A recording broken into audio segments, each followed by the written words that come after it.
ಈ ಗೋಷ್ಠಿ ಮೊದಲ ಹಾಗೂ ಕೊನೆಯ ಬಿಡುಗಡೆ ಅನ್ನುವಂತಹ ಒಂದು ಗ್ರಂಥವನ್ನು ಆಧರಿಸಿದಂತಹದ್ದು. The first and the last freedom ಅಂತ ಹೇಳಿ. ಇದು ಜೆ ಕೃಷ್ಣಮೂರ್ತಿಯವರ ವಿಚಾರಧಾರೆಗಳನ್ನು ಒಳಗೊಂಡಂತಹ ಒಂದು ಅತ್ಯದ್ಭುತವಾದಂತಹ ಒಂದು ಗ್ರಂಥ. ಯಾಕೆ ಬಹಳ ಮುಖ್ಯ ಅಂತ ಹೇಳಿದರೆ, ಇದರಲ್ಲಿನ ಅನೇಕ ವಿಷಯಗಳನ್ನು ಕೃಷ್ಣಮೂರ್ತಿಯವರು ಸ್ವತಃ ಬರೆದದ್ದು. ಆನಂತರ ಕೆಲವನ್ನು ಕೃಷ್ಣಮೂರ್ತಿಯವರ ಲೇಖನಗಳು, ಆಮೇಲೆ ಅವರು ಕೊಟ್ಟಂತಹ ಭಾಷಣಗಳನ್ನು ಆಧರಿಸಿ ಅವುಗಳನ್ನೆಲ್ಲವನ್ನು ಕಂಪೈಲ್ ಮಾಡಿ ಇದನ್ನು ಮುದ್ರಣ ಮಾಡ್ತಾರೆ. ಈ ಒಂದು ಗ್ರಂಥವನ್ನು the first and the last freedom, ಮೊದಲ ಹಾಗೂ ಕೊನೆಯ ಬಿಡುಗಡೆ. ಯಾವುದು ಮೊದಲನೇ ಬಿಡುಗಡೆನೋ ಅದೇ ಕೊನೆಯ ಬಿಡುಗಡೆ ಅಂತ ಹೇಳಿ ಕೃಷ್ಣಮೂರ್ತಿಯವರು ಹೇಳ್ತಾರೆ. ಯಾವುದದು ಬಿಡುಗಡೆ, ಹೇಗೆ ಬಿಡುಗಡೆ ಪಡೆಯೋದು ಅನ್ನೋವಂಥದ್ದನ್ನು ಈ ಇಡೀ ಒಂದು ಗ್ರಂಥದ ವ್ಯಾಸಂಗದಲ್ಲಿ ನಾವು ನೋಡ್ತಾ ಹೋಗೋಣ. ಅವರ ಈ ಮುದ್ರಿತ ಉಪನ್ಯಾಸಗಳಿಂದ ಆರಿಸಿದ ಭಾಗವನ್ನು ಯಾವಾಗ ಪ್ರಿಂಟ್ ಮಾಡಿದ್ರು ಈ ಒಂದು ಗ್ರಂಥ ಅಂತ ಹೇಳಿದರೆ 1995ರಲ್ಲಿ ಬರುತ್ತೆ ಈ ಪುಸ್ತಕ. ಪ್ರಪ್ರಥಮವಾಗಿ ಅದು ಬಂದದ್ದು 1995ರಲ್ಲಿ ಮುದ್ರಣ ಆಗುತ್ತೆ. ಆಮೇಲೆ ಎಷ್ಟು ಬೇಗ ಅಂದರೆ 1998ರಲ್ಲೇ ಮರುಮುದ್ರಣ ಆಗುತ್ತೆ. ಆನಂತರ ನಮ್ಮ ಸೋದರಿ ರುಕ್ಮಿಣಿ ಕೃಷ್ಣಮೂರ್ತಿಯವರು ಈ ಒಂದು ಗ್ರಂಥವನ್ನು ಟ್ರಾನ್ಸ್ಲೇಟ್ ಮಾಡಿಕೊಟ್ರು, ಕನ್ನಡಕ್ಕೆ ಭಾಷಾಂತರ ಮಾಡಿದ್ದಾರೆ. ಹಾಗಾಗಿ ಮೊದಲ ಹಾಗೂ ಕೊನೆಯ ಬಿಡುಗಡೆ ಅನ್ನುವಂತಹ ಪುಸ್ತಕ ನಮಗೆ ಕನ್ನಡದಲ್ಲಿ ಅದು ಲಭ್ಯ ಇದೆ. ಆಮೇಲೆ ಈ ಒಂದು ಗ್ರಂಥದಲ್ಲಿ ಏನು ಸಮಸ್ಯೆಗಳನ್ನು ಕೃಷ್ಣಜಿಯವರು ನಮ್ಮೆದುರಿಗೆ ಇಡ್ತಾರೆ ಅಂತ ಹೇಳಿದರೆ, ನಮ್ಮದೇ ಸಮಸ್ಯೆಗಳನ್ನು ನಮ್ಮೆದುರಿಗೆ ಇಡ್ತಾರೆ. ನಾವು ಏನನ್ನು ಅನುಭವಿಸ್ತೇವೋ ದಿನನಿತ್ಯದಲ್ಲಿ ಆ ಎಲ್ಲ ಸಮಸ್ಯೆಗಳನ್ನು ನಮ್ಮ ಮುಂದಕ್ಕೆ ಇಡ್ತಾರೆ, ತೆರೆದು ತೋರಿಸ್ತಾರೆ ಒಂದು ಕನ್ನಡಿಯ ರೀತಿಯಲ್ಲಿ. ಇದು ನೀನೇ ಇದು ಅಂತ ಹೇಳಿ ತೋರಿಸ್ತಾರೆ ಅವರು. ಹೇಳ್ತಾರೆ, ಮಾನವರ ಸಮಸ್ಯೆಗಳಿಗೆ ಸ್ಪಷ್ಟವಾದಂತಹ ಪರಿಹಾರ ಮಾರ್ಗ ಯಾವುದು ಅಂತ ಹೇಳಿ ಅವರು ಹೇಳ್ತಾರೆ. ಸ್ಪಷ್ಟವಾಗಿ ಪರಿಹಾರ ಯಾವುದು ಅಂದರೆ, ತಮ್ಮದೇ ಸಮಸ್ಯೆಗಳನ್ನು ತಮಗೋಸ್ಕರ ತಾವೇ ಬಗೆಹರಿಸಿಕೊಳ್ಳುವುದು. ಎಷ್ಟು ಚೆನ್ನಾಗಿದೆ ನೋಡಿ. ಈಗ ನಮ್ಮ ಸಮಸ್ಯೆಗೆ ನಾವೇನು ಮಾಡ್ತೀವಿ, ತಕ್ಷಣಕ್ಕೆ ಬೇರೆಯವರನ್ನು ಕೇಳೋದು, ಯಾರು ಇಂಥ ಸಮಸ್ಯೆ ಬಂದಿದೆ, ಏನು ಮಾಡಲಿ ಅಂಥೇಳಿ ನಾವು ತೊಂದರೆಗೊಳಗಾಗಿ ಬೇರೆಯವ್ರಿಗೂ ಒಂದು ಟೆನ್ಷನನ್ನು ಕೊಡುವಂಥದ್ದು. ಕೃಷ್ಣಮೂರ್ತಿಯವರು ಹೇಳ್ತಾರೆ, ನಿಮ್ಮ ಸಮಸ್ಯೆಗಳನ್ನು ನೀವೇ ನಿಮಗೋಸ್ಕರ ಬಗೆಹರಿಸ್ಕೋಬೇಕು ಅಂತ ಹೇಳ್ತಾರೆ. ಅದಕ್ಕಾಗಿ ಏನು ಮಾಡಬೇಕು, ಹೇಗೆ ಬಗೆಹರಿಸ್ಕೊಳ್ಳೋದು ನಮಗೆ ಗೊತ್ತಿಲ್ಲ ಅಲ್ವಾ. ಸಮಸ್ಯೆ ಬಂದ ಕೂಡಲೇ ಗಾಬರಿ ಆಗುತ್ತೆ, ಏನು ಮಾಡಬೇಕು ಅನ್ನೋದು ಗೊತ್ತಾಗಲ್ಲ. ಕೃಷ್ಣಜಿಯವರು ಅದಕ್ಕೆ ಉಪಾಯ ಹೇಳ್ಕೊಡ್ತಾರೆ, ಏನು ಮಾಡಬೇಕು ಅಂತ ಹೇಳಿ ಅವರು ಹೇಳ್ತಾರೆ. ಅದಕ್ಕಾಗಿ ಸರಿಯಾಗಿ ಗಮನಿಸಬೇಕು. ಸರಿಯಾಗಿ ಗಮನ ಇಟ್ಟು ಆ ಸಮಸ್ಯೆಯನ್ನಾಗಿ ನೋಡಿದಾಗ ಅದು ಬಗೆಹರಿಯುತ್ತೆ ಅಂತಾರೆ. ಅವಾಗೇನಾಗುತ್ತೆ, ಸ್ಪಷ್ಟತೆ ಮೂಡುತ್ತೆ ಸಮಸ್ಯೆಯ ಬಗ್ಗೆ. ಏನು ಸಮಸ್ಯೆ, ಯಾಕೆ ಬಂದಿದೆ ಅನ್ನೋದರ ಸ್ಪಷ್ಟ ಅರಿವು ಯಾವಾಗತ್ತೆ ಅಂದರೆ, ನಾವು ಅದನ್ನು ಗಮನವಿಟ್ಟು ನೋಡಿದಾಗ ಆಗ ಅರ್ಥ ಆಗತ್ತೆ. ಅವಾಗ ಏನಾಗುತ್ತೆ, ಅರಿವು ಉಂಟಾಗತ್ತೆ, ಆ ಸಮಸ್ಯೆಯ ಬಗ್ಗೆ ಅರಿವು ಉಂಟಾಗತ್ತೆ. ಅದನ್ನು ಏನಂತ ಕರೀತಾರೆ ಕೃಷ್ಣಜಿಯವರು, ಸ್ವಜ್ಞಾನ ಅಂತ ಕರೀತಾರೆ. ಅಂದರೆ ನನ್ನನ್ನು ನಾನು ಅರ್ಥ ಮಾಡಿಕೊಂಡ್ರೆ ಎಲ್ಲ ಸಮಸ್ಯೆಯೂ ಪರಿಹಾರ ಆಗುತ್ತೆ, ಯಾವ ಸಮಸ್ಯೆಯೂ ಇರೋದಿಲ್ಲ ಅನ್ನುವಂಥದ್ದನ್ನು ಹೇಳ್ತಾ, ಎಲ್ಲ ಸಮಸ್ಯೆಗಳಿಗೆ ಪರಿಹಾರ ಸ್ವಜ್ಞಾನ ಅಂತ ಹೇಳಿ ಅವರು ಹೇಳ್ತಾರೆ. ಇದೇ ಸ್ವಜ್ಞಾನ ಅಂತ. ಯಾವಾಗ ಮಾನವರ ಮನಸ್ಸು ತನ್ನನ್ನು ತಾನು ಅತಿ ಆಸೆ, ದ್ವೇಷ, ಅಜ್ಞಾನ ಇವೆಲ್ಲದರಿಂದ ಬಿಡುಗಡೆ ಮಾಡಿಕೊಳ್ಳುತ್ತೋ ಆವಾಗ ಅಲ್ಲಿ ಸೃಜನಶೀಲತೆ ಇರುತ್ತೆ ಅಂತ ಹೇಳ್ತಾರೆ. ಅಂದರೆ ಯಾವಾಗಲೂ ಮನುಷ್ಯನ ಸ್ವಭಾವ ಯಾವುದು ಅಂದರೆ, ನೋಡಿದ್ದೆಲ್ಲ ಬೇಕು, ಕಂಡಿದ್ದೆಲ್ಲ ಬೇಕು, ಅದು ಏನಿಲ್ವೋ ಅದನ್ನೂ ಬೇಕು, ನನಗೆ ಎಷ್ಟಿದ್ರೇನೂ ಸಾಲದು, ಅದು ಬೇಕು, ಇದು ಬೇಕು. ಇದು ಮನುಷ್ಯನ ಸ್ವಭಾವ. ಅದಿದ್ದರೆ ಏನಾಗುತ್ತೆ, ಅದೇ ಆಸೆ ನನಗೆ ಸಿಗಲಿಲ್ಲ ತಕ್ಷಣ ಮನಸ್ಸಿನಲ್ಲಿ ಒಂದು ದ್ವೇಷ, ಒಂದು ನೆಗೆಟಿವ್ ಥಾಟ್ ಬರುತ್ತೆ, ನನಗೆ ಸಿಗಲಿಲ್ಲ, ಬೇರೆಯವ್ರ ಹತ್ರ ಇದೆ ಅದು ಅನ್ನುವ ಭಾವನೆ ಬರ್ತದೆ. ಇದೆಲ್ಲವೂ ಯಾವುದು ಅಂದರೆ ಅಜ್ಞಾನ. ಇದು ಅದನ್ನು ಅರ್ಥ ಮಾಡ್ಕೊಂಡಾಗ ಏನಾಗುತ್ತೆ, ಇವುಗಳಿಂದ ಮಾನವನ ಮನಸ್ಸು ಯಾವಾಗ ಆಸೆ ಮತ್ತು ದ್ವೇಷ ಅಜ್ಞಾನದಿಂದ ಬಿಡಿಸ್ಕೊಳ್ಳುತ್ತೋ ಆವಾಗ ಅಲ್ಲಿ ಸೃಜನಶೀಲತೆ ಇರುತ್ತೆ.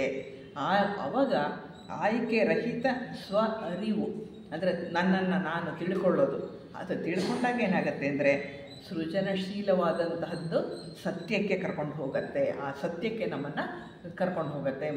ಮನಸ್ಸೇ ಆ ರೀತಿಯಾಗಿ ಎಲ್ಲ ಪರಿಶುದ್ಧವಾದಾಗ ಆಗತ್ತೆ ಅಂತಾರೆ. ಅದನ್ನು ಕೃಷ್ಣಮೂರ್ತಿಯವರು ಏನು ಹೇಳ್ತಾರೆ ಅಂತ ಹೇಳಿದರೆ, ಕ್ಷಣದಿಂದ ಕ್ಷಣಕ್ಕೆ ಜರುಗುವ ಆತ್ಮದ ಅನಾವರಣ ಅಂತ ಹೇಳ್ತಾರೆ. ಅಂದರೆ ಪ್ರತಿ ಕ್ಷಣ ಕೂಡ ಆತ್ಮ ಅನಾವರಣಗೊಳ್ತಾ ಇರುತ್ತೆ. ಅದನ್ನು ನಾವು ಗಮನಿಸೋದೇ ಇಲ್ಲ. ಏನೇನು ಗಮನಿಸಬಾರ್ದು ಅದನ್ನೆಲ್ಲ ಗಮನಿಸ್ತಾ ಇರ್ತೀವಿ. ಬರೀ ಆಸೆ, ಆ ವಸ್ತು, ಈ ವಸ್ತು, ಅಲ್ಲಿ ಅದು ಚೆನ್ನಾಗಿದೆ, ಇಲ್ಲಿ ಚೆನ್ನಾಗಿದೆ, ಈ ದಿಕ್ಕಿನಲ್ಲಿ ಓಡಾಡ್ತಾ ಇರ್ತೀವಿ. ಆತ್ಮನ ಅನಾವರಣ ನಾವು ಯಾವ ಥರ ಗಮನಿಸ್ತೀವ? ಕ್ಷಣದಿಂದ ಕ್ಷಣಕ್ಕೆ ನಡೀತಾ ಇರುತ್ತೆ ಅದು. ಕೃಷ್ಣಮೂರ್ತಿಯವರು ಹೇಳ್ತಾರೆ, ಕ್ಷಣದಿಂದ ಕ್ಷಣಕ್ಕೆ ಜರುಗುವ ಆತ್ಮನ ಅನಾವರಣ ಏನು ನಡೆಯುತ್ತೆ ಅದನ್ನು ನೋಡ್ತೀವಿ, ಅದು ಪ್ರೇಮ ಅಂತ ಹೇಳ್ತಾರೆ. ಯಾಕೆಂದರೆ ಪ್ರೇಮಕ್ಕೆ ಅತ್ಯಂತ ಒತ್ತನ್ನು ಕೊಟ್ಟಂಥವರು ಖಲೀಲ್ ಗಿಬ್ರಾನ್ ಹೇಳ್ತಾರೆ. ಕೃಷ್ಣಮೂರ್ತಿಯವರು ಆ ಕೊಠಡಿಯ ಒಳಗೆ ಬಂದ ತಕ್ಷಣ ಖಲೀಲ್ ಗಿಬ್ರಾನ್ ಎದ್ದು ನಿಂತ್ಕೊಂಡಿರ್ತಾರೆ. ಅವ್ರು ಹೇಳ್ತಾರೆ, ಪ್ರೇಮ ಸ್ವರೂಪದ ಪ್ರೇಮದ ದೈವ ನನ್ನ ಎದುರಿಗೆ ಬಂತು, ನನ್ನ ಎದುರಿಗೆ ಸಾಕ್ಷಾತ್ಕಾರ ಆಯಿತು ಅಂತ ಹೇಳ್ತಾರೆ ಕೃಷ್ಣಮೂರ್ತಿಯವರನ್ನು ನೋಡಿದ ತಕ್ಷಣ. ಅಂದರೆ ಆ ಪ್ರೇಮದ ದೇವತೆಯೇ ನನ್ನ ಎದುರಿಗೆ ಬಂದುಬಿಡ್ತು ಅಂತ ಹೇಳ್ತಾರೆ. ಅಂತಹ ಪ್ರೇಮ ಮೂರ್ತಿ ಕೃಷ್ಣಮೂರ್ತಿಯವರು. ಪ್ರೇಮವನ್ನು ಎಷ್ಟು ಇದಾಗಿ ಅವರು ತಿಳಿಸಿಕೊಡ್ತಾ ಇದ್ದರು. ಹಾಗೆ ಆ ಪ್ರೇಮ ಮಾತ್ರ ನಿಜ ಅಂತ ಹೇಳಿ ಕೃಷ್ಣಮೂರ್ತಿಯವರು ಹೇಳ್ತಾ ಇದ್ದರು. ಸ್ವಜ್ಞಾನದಿಂದ ಆತ್ಮದ ಅನಾವರಣ ಆಗುವಾಗ ಏನು ಬರುತ್ತೆ ಅದರಿಂದ ಅಂದರೆ ಪ್ರೇಮ ಬರುತ್ತೆ, ಸಾರ್ವತ್ರಿಕ ಒಂದು ಪ್ರೇಮ ಬರುತ್ತೆ ಅಂತ ಹೇಳಿದರು. ಆ ಪ್ರೇಮ ನಮ್ಮಲ್ಲಿ ಕೂಡ ಅನಾವರಣಗೊಳ್ಳಬೇಕು. ನಮ್ಮಲ್ಲಿ ಅನಾವರಣಗೊಳ್ಳಬೇಕಾದ್ರೆ ಏನೇನು ಅಗತ್ಯ ಇದೆ, ನಮಗೆ ಏನು ಅಗತ್ಯ ಇದೆಯೋ ಅದೆಲ್ಲವನ್ನು ಕೂಡ ಈ ಒಂದು ಗ್ರಂಥ ಅಂದರೆ ಮೊದಲ ಹಾಗೂ ಕೊನೆಯ ಬಿಡುಗಡೆ ಇಲ್ಲಿ ಅದನ್ನು ಹಾಕಿದ್ದಾರೆ. ಮೊದಲ ಹಾಗೂ ಕೊನೆಯ ಬಿಡುಗಡೆ ಅಂತ ಏನಿದೆ ಆ ಒಂದು ಗ್ರಂಥದಲ್ಲಿ ಪ್ರೇಮ ಅನಾವರಣಗೊಳ್ಳಲಿಕ್ಕೆ, ನಮ್ಮಲ್ಲಿ ಸ್ವಜ್ಞಾನ ಬರಲಿಕ್ಕೆ ಏನೇನು ಬೇಕು ಮನುಷ್ಯನಿಗೆ ಅವೆಲ್ಲವನ್ನು ಕೂಡ ಎಲ್ಲ ಚಾಪ್ಟರ್ ವೈಸ್ನಲ್ಲಿ ಹಾಕಿ ಮತ್ತು ಪ್ರಶ್ನೋತ್ತರದಲ್ಲಿ ಕೂಡ ಅದನ್ನು ಅವರು ತಿಳಿಸಿಕೊಟ್ಟಿದ್ದಾರೆ. ಹಾಗಾಗಿ ನಾವು ಈ 3 ದಿವಸಗಳಲ್ಲಿ ಈ ಗ್ರಂಥದಿಂದ ಆಯ್ದ ಸಾಕಷ್ಟು ಭಾಗಗಳನ್ನು ನಾವು ಕವರ್ ಮಾಡ್ತಾ ಇದ್ದೀವಿ. ಎಲ್ಲೋ 1, 2, 3 ಮಿಸ್ ಆಗಿದೆ. ಕ್ವಶನ್ ಆನ್ಸರಲ್ಲಿ ಬಹಳಷ್ಟಿದೆ, ಅದನ್ನು ನಾವು ತಗೊಂಡಿಲ್ಲ, ಕೆಲವು 2, 3 ಮಾತ್ರ ತಗೊಂಡಿದ್ದೇವೆ. ಹಾಗಾಗಿ ಈ 3 ದಿನಗಳ ಅಧ್ಯಯನ ಏನಿದೆ ಅದರಲ್ಲಿ ಆ ವ್ಯಾಸಂಗದ ಅಧ್ಯಯನ ಎಲ್ಲದರಲ್ಲೂ ಕೂಡ ಇದರ ವ್ಯಾಸಂಗ ಮಾಡಲಿದ್ದೇವೆ. ನಮ್ಮ ಉತ್ಸಾಹಿ ಉಪನ್ಯಾಸಕರೆಲ್ಲರೂ ಕೂಡ ಪ್ರತಿಯೊಬ್ಬರೂ ಕೂಡ ಸಾಕಷ್ಟು ತಯಾರಿಯನ್ನು ನಡೆಸ್ಕೊಂಡೇ ಬಂದಿದ್ದಾರೆ. ಹಾಗಾಗಿ ಕೆಲವರು ಹೊಸಬರಿದ್ದಾರೆ, ಆದರೂ ಕೂಡ ಎಲ್ಲರೂ ಕೂಡ ತಯಾರಿ ನಡೆಸಿದ್ದಾರೆ.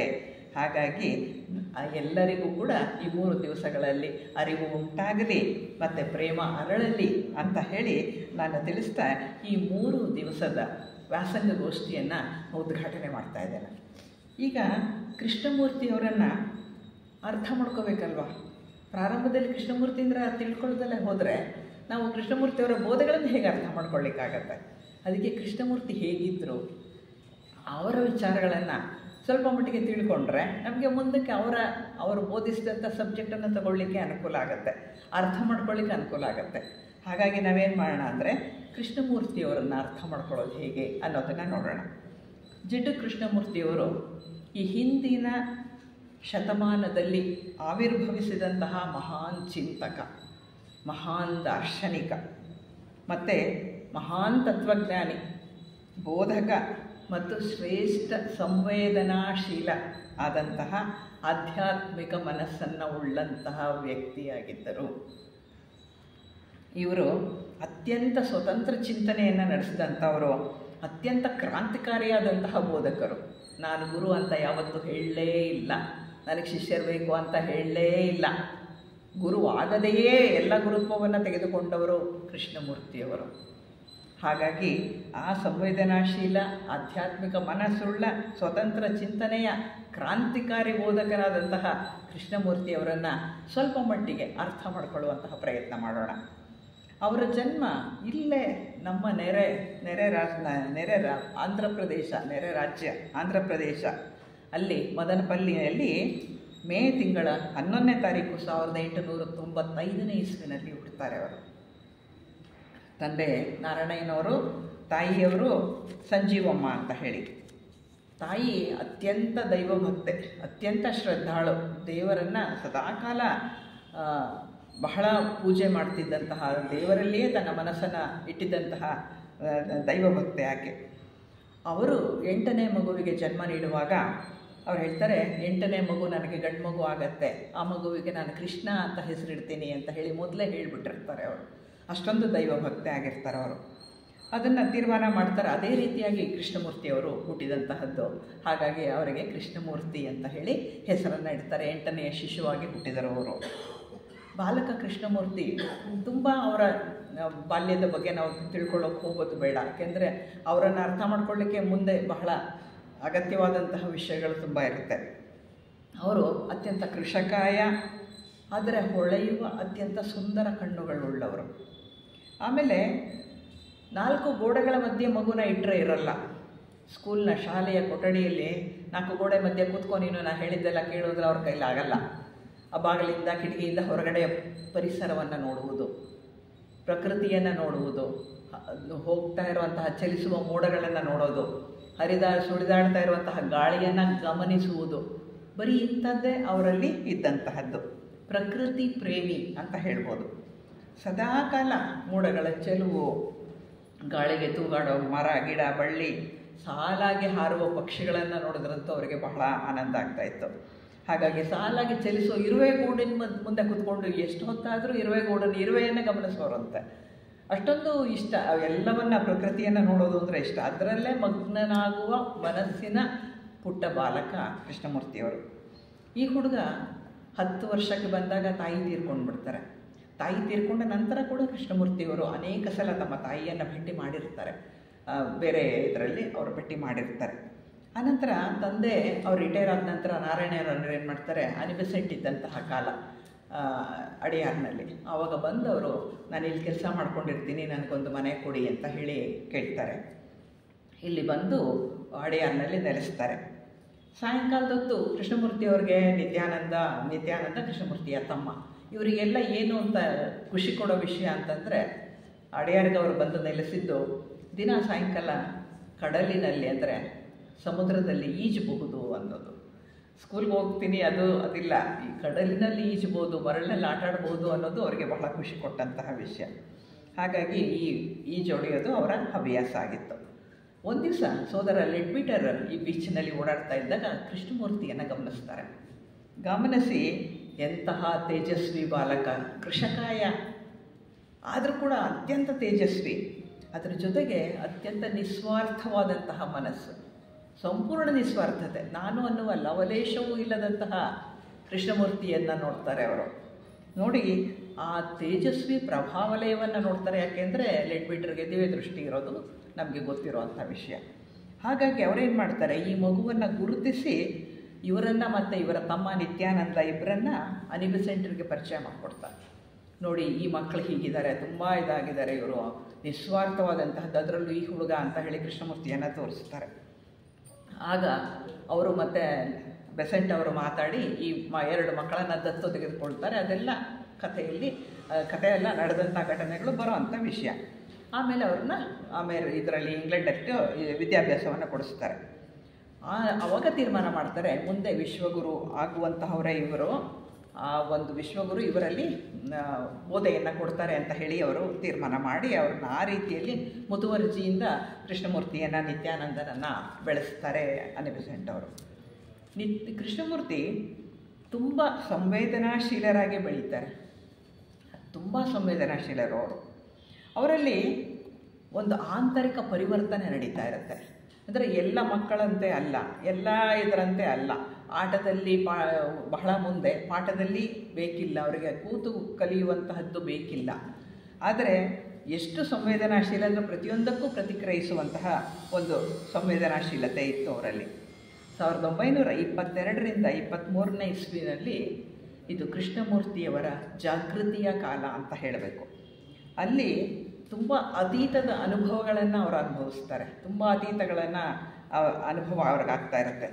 ಜೊತೆಗೆ ಅವರಲ್ಲಿ ಬಹಳ ಕ್ಲೀನಿಂಗ್ ಪ್ರೋಸೆಸ್ ನಡೀತಾ ಇದ್ದಿದ್ದರಿಂದ ತುಂಬ ನೋವನ್ನು ಕೂಡ ಅನುಭವಿಸ್ತಾ ಇರ್ತಾರೆ ಕೃಷ್ಣಮೂರ್ತಿಯವರು. ತಲೆನೋವು ಆ ರೀತಿ ಅವರು ಅನುಭವಿಸ್ತಾ ಇರ್ತಾರೆ. ಮುಂದೆ ಯಾರೋ ಕೇಳ್ತಾರೆ ಅವರನ್ನು, ನೀವು ಇಷ್ಟೊಂದು ನೋವು ಅನುಭವಿಸಿದ್ರಿ ಅಲ್ವಾ ಅಂತ ಕೇಳಿದಾಗ ಕೃಷ್ಣಮೂರ್ತಿಯವರು ಹೇಳ್ತಾರೆ, ನನ್ನಲ್ಲಿ ಇದ್ದಂತಹ ಎಲ್ಲ ಅಪೂರ್ಣತೆ ಕರಗಿ ನೀರಾಗಿ ಹೋಯಿತು ಅಂತ ಹೇಳ್ತಾರೆ. ಆ ನೋವಿನಿಂದ ನನ್ನಲ್ಲಿದ್ದ ಅಪೂರ್ಣತೆ ಕರಗಿ ನೀರಾಗಿ ಹರಿದು ಹೋದಂತೆ ನನಗೆ ಭಾಸ ಆಯಿತು. ಯಾವ ಅಪೂರ್ಣತೆಯೂ ಉಳಿಲಿಲ್ಲ, ಇದ್ದದ್ದೆಲ್ಲವೂ ಕೂಡ ಕರಗಿ ನೀರಾಗಿ ಹೋಯಿತು. ನಾನು ಅಖಂಡತ್ವದಲ್ಲಿ ಲೀನನಾಗಿ ಒಂದಾದಂತೆ ಅನಿಸಿತು ಅಂತ ಹೇಳ್ತಾರೆ. ಅಂದರೆ ಸಂಪೂರ್ಣ ಅಖಂಡತ್ವದಲ್ಲೇ ನಾನು ಒಂದಾಗ್ಬಿಟ್ಟಿದ್ದೀನಿ, ಅಂತಹ ಒಂದು ಪರಿಶುದ್ಧತೆ ನನ್ನಲ್ಲಿ ಬಂತು, ಆ ನೋವಿನಿಂದ ನನಗಾದಂತಹ ಉಪಯೋಗ ಅಂತ ಅವ್ರು ಹೇಳ್ತಾರೆ. ಲೋಕದಲ್ಲಿನ ಎಲ್ಲ ಜೀವಜಂತುಗಳನ್ನು ಒಳಗೊಂಡುವಂತಹ ಚೈತನ್ಯದ ಸೆಲೆ ಮತ್ತು ಆಳವಾದ ಮೌನ ನನ್ನಲ್ಲಿ ಹೆಪ್ಪುಗಟ್ಟಿತು ಆ ವೇಳೆಯಲ್ಲಿ ಅಂತ ಹೇಳ್ತಾರೆ ಕೃಷ್ಣಮೂರ್ತಿಯವರು. ಅಂದರೆ ಅದು ಒಂದು ಇದಿದೆ. ಅವರ ಮೇರಿ ಲುಟೆನ್ಸ್ ಅನ್ನುವಂಥವರು 2 ಪುಸ್ತಕಗಳನ್ನು ಬರೆದಿದ್ದಾರೆ. ದ ಇಯರ್ಸ್ ಆಫ್ ಅವೇಕನಿಂಗ್ ಅಂತ ಒಂದು, ದ ಇಯರ್ಸ್ ಆಫ್ ಫುಲ್ಫಿಲ್ಮೆಂಟ್ ಅಂತ ಒಂದು. ಮೇರಿ ಲುಟೆನ್ಸ್ ಬೇರೆ ಯಾರೂ ಅಲ್ಲ, ಕೃಷ್ಣಜಿ ಜೊತೆಗೆ ಬೆಳೆದವರು. ಮೇರಿ ಎಮಿಲಿ ಅನ್ನೋ ಅಂಥವರು ಕೃಷ್ಣಜಿಯನ್ನು ಸಾಕೋದಕ್ಕೆ ಅನೆ ಬೆಸೆಂಟ್ ಅವರಿಗೆ ಕೊಟ್ಟಿರ್ತಾರೆ ಇವರನ್ನು, ಈ 2 ಮಕ್ಕಳನ್ನು. ಹಾಗಾಗಿ ಜೊತೆಯಲ್ಲೇ ಬೆಳೆದಂಥವ್ರು ಮೇರಿ ಲುಟೆನ್ಸ್. ಅವರು ಈ 2 ದೊಡ್ಡ ಪುಸ್ತಕಗಳನ್ನು ಬರೆದಿದ್ದಾರೆ. ಕೃಷ್ಣಜಿ ಹುಟ್ಟಿನ ಅಂದಿನಿಂದ ಹಿಡಿದು ಮುಂದೆ ಎಲ್ಲವೂ ಕೂಡ ಇದೆ. ಆ ಗ್ರಂಥಗಳು ಸಿಕ್ಕಿದ್ರೆ ದಯಮಾಡಿ ಓದಿ. ಅದು ಕನ್ನಡದಲ್ಲಿಲ್ಲ, ಇಂಗ್ಲೀಷ್ನಲ್ಲಿದೆ. ಅದರಲ್ಲಿ ಅವರಿಗೆ ಹೇಳ್ತಾರೆ, ಅವರು ಚೈತನ್ಯದ ಸೆಲೆ ಆಳವಾದ ಮೌನ ನನ್ನಲ್ಲಿ ಹೆಪ್ಪುಗಟ್ಟಿತು ಅಂತ. ಈ ಏಕತ್ವವನ್ನು ಅನುಭವಿಸಿದ ಯಾವತ್ತೂ ಅವರು ಅಂತ ಹೇಳಿದ್ರೆ, ಓಹೈನಲ್ಲಿ ಅವರು ಇರ್ತಾರೆ, ವಾಸ ಮಾಡ್ತಾ ಇರ್ತಾರೆ. ಆ ಓಹೈನಲ್ಲಿ ಒಂದು ಮರದ ಕೆಳಗಡೆ ಕೂತಿರ್ತಾರೆ. ಆಗ ಈ ಎಲ್ಲ ಅನುಭವ ಅವರಲ್ಲಾಗತ್ತೆ, ಅತೀತದ ಅನುಭವ ಆಗುತ್ತೆ. ಅವರು ಕಣ್ಣು ಬಿಟ್ಟಾಗ ಏನಾಗುತ್ತೆ ಗೊತ್ತಾ, ಎದುರುಗಡೆ ಮರ ಕಾಣಿಸುತ್ತೆ, ಅಲ್ಲಿ ಮರ ಇರೋದಿಲ್ಲ, ಕೃಷ್ಣಮೂರ್ತಿಯವರು ಕಾಣಿಸ್ತಾ ಇರ್ತಾರೆ. ಅಲ್ಲೊಂದು ಕೀಟ ಹರಿದು ಹೋಗ್ತಾ ಇರುತ್ತೆ, ಅದರಲ್ಲೂ ಕೃಷ್ಣಮೂರ್ತಿ ಕಾಣಿಸ್ತಾರೆ. ಒಂದು ರೋಡ್ ನೋಡ್ತಾರೆ, ರಸ್ತೆ ನೋಡ್ತಾರೆ, ರಸ್ತೆಯಲ್ಲೂ ಕೃಷ್ಣಮೂರ್ತಿ ಕಾಣಿಸ್ತಿರ್ತಾರೆ. ಒಂದು ರೋಲರ್ ಬರ್ತಾ ಇರುತ್ತೆ, ರೋಲರ್ನಲ್ಲೂ ಕೃಷ್ಣಮೂರ್ತಿಯವರು ಕಾಣ್ತಾ ಇರ್ತಾರೆ. ಅದ್ಭುತವಾದಂತಹ ಒಂದು ಚಿತ್ರಣವನ್ನು ಮೇರಿ ಲುಟೆನ್ಸ್ ಕಟ್ಕೊಳ್ತಾರೆ. ಹಾಗೆ ಎಲ್ಲವೂ ಮರ ಬಳ್ಳಿ ಪ್ರತಿಯೊಂದರಲ್ಲೂ ಕೂಡ, ರಸ್ತೆ ಎಲ್ಲದರಲ್ಲೂ ಕೂಡ ಕೃಷ್ಣಮೂರ್ತಿಯವರನ್ನು ಕಾಣ್ತಾರೆ, ಕೀಟ ಎಲ್ಲದರಲ್ಲೂ. ಇದು ಅವರು ಇಡೀ ವಿಶ್ವದಲ್ಲಿ ಒಂದಾಗಿದ್ದು, ಒಂದಾಗುವಿಕೆಯನ್ನು ಅನುಭವಿಸಿದಂತಹ ಕ್ಷಣಗಳು, ಅದು ಒಂದಾದಂತಹ ಕ್ಷಣಗಳು ಅದಾಗಿತ್ತು. ಆ ರೀತಿಯಾಗಿ ಅವರು ಅದನ್ನು ಅನುಭವವನ್ನು ಅವರು ಹೇಳಿಕೊಂಡಿದ್ದಾರೆ. ಅವರು ಏನು ಹೇಳ್ತಾ ಇದ್ರು ಅಂತ ಹೇಳಿದರೆ, ಸತ್ಯ ಅನ್ನೋದು ಇದೆ. ಮನಸ್ಸಿಗೆ ಸತ್ಯ ದರ್ಶನ ಆದ ಕೂಡಲೇ ನಿಮ್ಮಲ್ಲಿ ಅಗಾಧವಾದ ಬದಲಾವಣೆ ಆಗುತ್ತೆ. ಯಾವಾಗ ನಾವು ಮೂಲಭೂತ ಬದಲಾವಣೆ ಆಗುತ್ತೆ ಅಂದರೆ ಸತ್ಯ ದರ್ಶನ ಆದಾಗ ಅಂತ ಹೇಳ್ತಾರೆ. ಅಗಾಧವಾದ ಬದಲಾವಣೆ ಆಗುತ್ತೆ. ಅದಕ್ಕಾಗಿ ಏನು ಮಾಡಬೇಕು? ಕೃಷ್ಣಜಿಯವರು ಸರಳವಾಗಿ ಹೇಳ್ತಾರೆ, ಅದಕ್ಕಾಗಿ ನೀವೇನೂ ಮಾಡಬೇಕಾಗಿಲ್ಲ, ಸತತವಾದ ಎಚ್ಚರದಿಂದ ಇದ್ದರೆ ಸಾಕು. ಏನೂ ಮಾಡಬೇಡಿ, ಎಚ್ಚರದಿಂದ ಗಮನಿಸಿ, ಎಲ್ಲವನ್ನ ಗಮನಿಸಿ, ಎಚ್ಚರದಿಂದ, ಆಯ್ಕೆ ರಹಿತ ಎಚ್ಚರ, ಚಾಯ್ಸ್ಲೆಸ್ ಅವೇರ್ನೆಸ್. ಇದಿದ್ದರೆ ಸಾಕು, ಏನು ಮಾಡಬೇಕಾಗಿಲ್ಲ ನೀವು ಅಂತ ಹೇಳ್ತಾರೆ. ಮನಸ್ಸು ಶಾಂತವಾದಾಗ, ಚುರುಕಾದಾಗ, ಮೌನವಾದಾಗ, ಏನನ್ನೂ ಬಯಸದೇ ಇದ್ದಾಗ, ಖಾಲಿಯಾಗಿದ್ದಾಗ, ಅಂದರೆ ನಮ್ಮ ಮನಸ್ಸಿನಲ್ಲಿ ಎಷ್ಟೆಷ್ಟು ತುಂಬಿಕೊಂಡಿರ್ತೀವಲ್ಲ, ಪ್ರತಿಯೊಂದು ಖಾಲಿಯಾಗಬೇಕು. ಖಾಲಿಯಾಗಿದ್ದಾಗ ಸತ್ಯ ದರ್ಶನ ಸಾಧ್ಯ. ಯಾವಾಗ ಸತ್ಯ ದರ್ಶನ ಆಗುತ್ತೆ ಅನ್ನೋದನ್ನು ಅವ್ರು ಹೇಳ್ತಾರೆ. ಸತ್ಯ ದರ್ಶನ ಆಗುವಾಗ ಇಷ್ಟೆಲ್ಲ ಆಗಿರಬೇಕು, ಮನಸ್ಸು ಮೌನವಾಗಿರಬೇಕು, ಚುರುಕಾಗಿರಬೇಕು, ಏನನ್ನೂ ಬಯಸಬಾರದು. ಸತ್ಯ ದರ್ಶನ ಬೇಕು ಅನ್ನೋದನ್ನು ಬಯಸಬಾರ್ದು, ಏನನ್ನೂ ಬಯಸಬಾರ್ದು, ಖಾಲಿಯಾಗಿರಬೇಕು. ಆಗ ಸತ್ಯ ದರ್ಶನ ಸಾಧ್ಯ. ಅದು ಯಾವಾಗ ಆಗುತ್ತೆ ಅಂದರೆ, ಸತತ ಎಚ್ಚರದಿಂದ ಇದರ ಅರಿವು ಆಗುತ್ತದೆ. ಸತತವಾಗಿ ಎಚ್ಚರದಿಂದ ಇರಬೇಕು ಅಂತ ಹೇಳ್ತಾರೆ. ಅವಾಗ ಹೇಳ್ತಾರೆ, ಅದೇ ಸೃಷ್ಟಿ. ನೀವೇನು ಗಮನಿಸ್ತೀರಾ ಅದೇ ಸೃಷ್ಟಿ, ಅದೇ ಪ್ರೇಮ. ಅದು ಸತ್ಯದ ಅನಾವರಣ ಆದಾಗ ಆ ಚೈತನ್ಯ ನಿಮ್ಮಲ್ಲಿ ಕೆಲಸ ಮಾಡ್ತಿದೆ ಅನ್ನೋದು ನಿಮ್ಗೆ ಅರ್ಥ ಆಗುತ್ತೆ. ಈಗಲೂ ನಾವು ಅಂದ್ಕೊತೀವಿ, ಆ ದೇವರು ನನ್ನ ಒಳಗೂ ಇದ್ದಾನೆ, ಹೊರಗೂ ಇದ್ದಾನೆ ಅಂತ ಅಂದುಕೊಳ್ತೀವಿ. ಕೃಷ್ಣಮೂರ್ತಿಯವರು ಹೇಳ್ತಾರೆ, ಆ ಚೈತನ್ಯ ನಿಮ್ಮಲ್ಲಿ ಕೆಲಸ ಮಾಡ್ತಿದೆ ಅಂತ ಹೇಳಿ ಯಾವಾಗ ನೀವು ಅರ್ಥ ಮಾಡ್ಕೊಳ್ತೀರಾ ಅಂದರೆ, ಸತ್ಯದ ಅನಾವರಣವಾದಾಗ ಆವಾಗ ಆಗತ್ತೆ ಅಂತ ಹೇಳ್ತಾರೆ. ಆಗ ನೀವು ಜಗತ್ತನ್ನು ನೋಡುವಂತಹ ದೃಷ್ಟಿ ಸಂಪೂರ್ಣವಾಗಿ ಬದಲಾಗತ್ತೆ ಅಂತ ಹೇಳ್ತಾರೆ. ಜಗತ್ತನ್ನು ನಾವು ಈಗ ನೋಡುವಂತೆ ಬೇರೆ ಬೇರೆಯಾಗಿ ನೋಡೋಕ್ಕಾಗಲ್ಲ, ಎಲ್ಲವೂ ಒಂದೇ ಆಗಿಬಿಟ್ಟಿರುತ್ತೆ. ಯಾಕೆಂದರೆ ಒಂದೇ ಚೈತನ್ಯ ಇರೋದು, ಎಲ್ಲರಲ್ಲೂ ಇರೋದು ಕಾಣಿಸ್ತಾ ಇರುತ್ತೆ ಅವರಿಗೆ. ಅದಕ್ಕೆ ಹೇಳ್ತಾರೆ, ನೀವು ಈ ಜಗತ್ತನ್ನು ನೋಡುವ ದೃಷ್ಟಿ ಸಂಪೂರ್ಣವಾಗಿ ಬದಲಾಗತ್ತೆ ಅಂತ ಹೇಳಿ ತಿಳಿಸ್ತಾರೆ. ಕೃಷ್ಣಜಿ ನಾವು ಏನೇನನ್ನು ಕಟ್ಕೊಂಡಿದ್ದೇವೋ ಎಲ್ಲವನ್ನ ನಿರಾಕರಿಸಿದಂಥವರು. ನಮ್ಮ ನಂಬಿಕೆಗಳು, ನಾವು ಏನೇನು ನಂಬಿಕೆಗಳನ್ನ ಇಟ್ಕೊಂಡಿದ್ದೇವೆ, ಸಿದ್ಧಾಂತಗಳು, ಎಷ್ಟು ಸಿದ್ಧಾಂತಗಳನ್ನು ಓದಿ ತಲೆನಲ್ಲಿ ತುಂಬಿಕೊಂಡಿದ್ದೇವೆ, ಪಾಂಡಿತ್ಯ ಎಷ್ಟಿದೆ ನಮಗೆ ಅಲ್ವಾ? ಆ ಸಿದ್ಧಾಂತಗಳು, ಸಂಘ ಸಂಸ್ಥೆಗಳು, ಕೊನೆಗೆ ಸಂಘ ಸಂಸ್ಥೆಗಳನ್ನು ಅವರು ತಿರಸ್ಕಾರ ಮಾಡ್ತಾರೆ. ಅದು ಎಲ್ಲ ಮೌಢ್ಯಗಳು, ಏನೇನು ಮೌಢ್ಯ ನಮ್ಮಲ್ಲಿ ತುಂಬಿದೆ, ಆ ಎಲ್ಲ ಮೌಢ್ಯವನ್ನು ಕೂಡ ಕೃಷ್ಣಮೂರ್ತಿ ನಿರಾಕರಣೆ ಮಾಡ್ತಾರೆ. ಅದು ಬೇಕಾಗಿಲ್ಲ, ಎಲ್ಲವನ್ನ ಬಿಟ್ಬಿಡಿ, ಬರೀ ಚಾಯ್ಸ್ ಅವೇರ್ನೆಸ್ ಒಂದನ್ನು ಇಟ್ಕೊಳ್ಳಿ ಅಂತ ಹೇಳಿ ಅವ್ರು ಹೇಳ್ತಾರೆ. ಬರೀ ಅವೇರ್ನೆಸ್ ಅನ್ನೋದು ಸಾಕು. ಕೃಷ್ಣಜಿಯವರದ್ದು ಸಹಜ ಬೋಧೆ, ಯಾವ ಸಿದ್ಧಾಂತವನ್ನು ಹೇಳಲಿಲ್ಲ, ಯಾವುದನ್ನು ಹೇಳಲಿಲ್ಲ.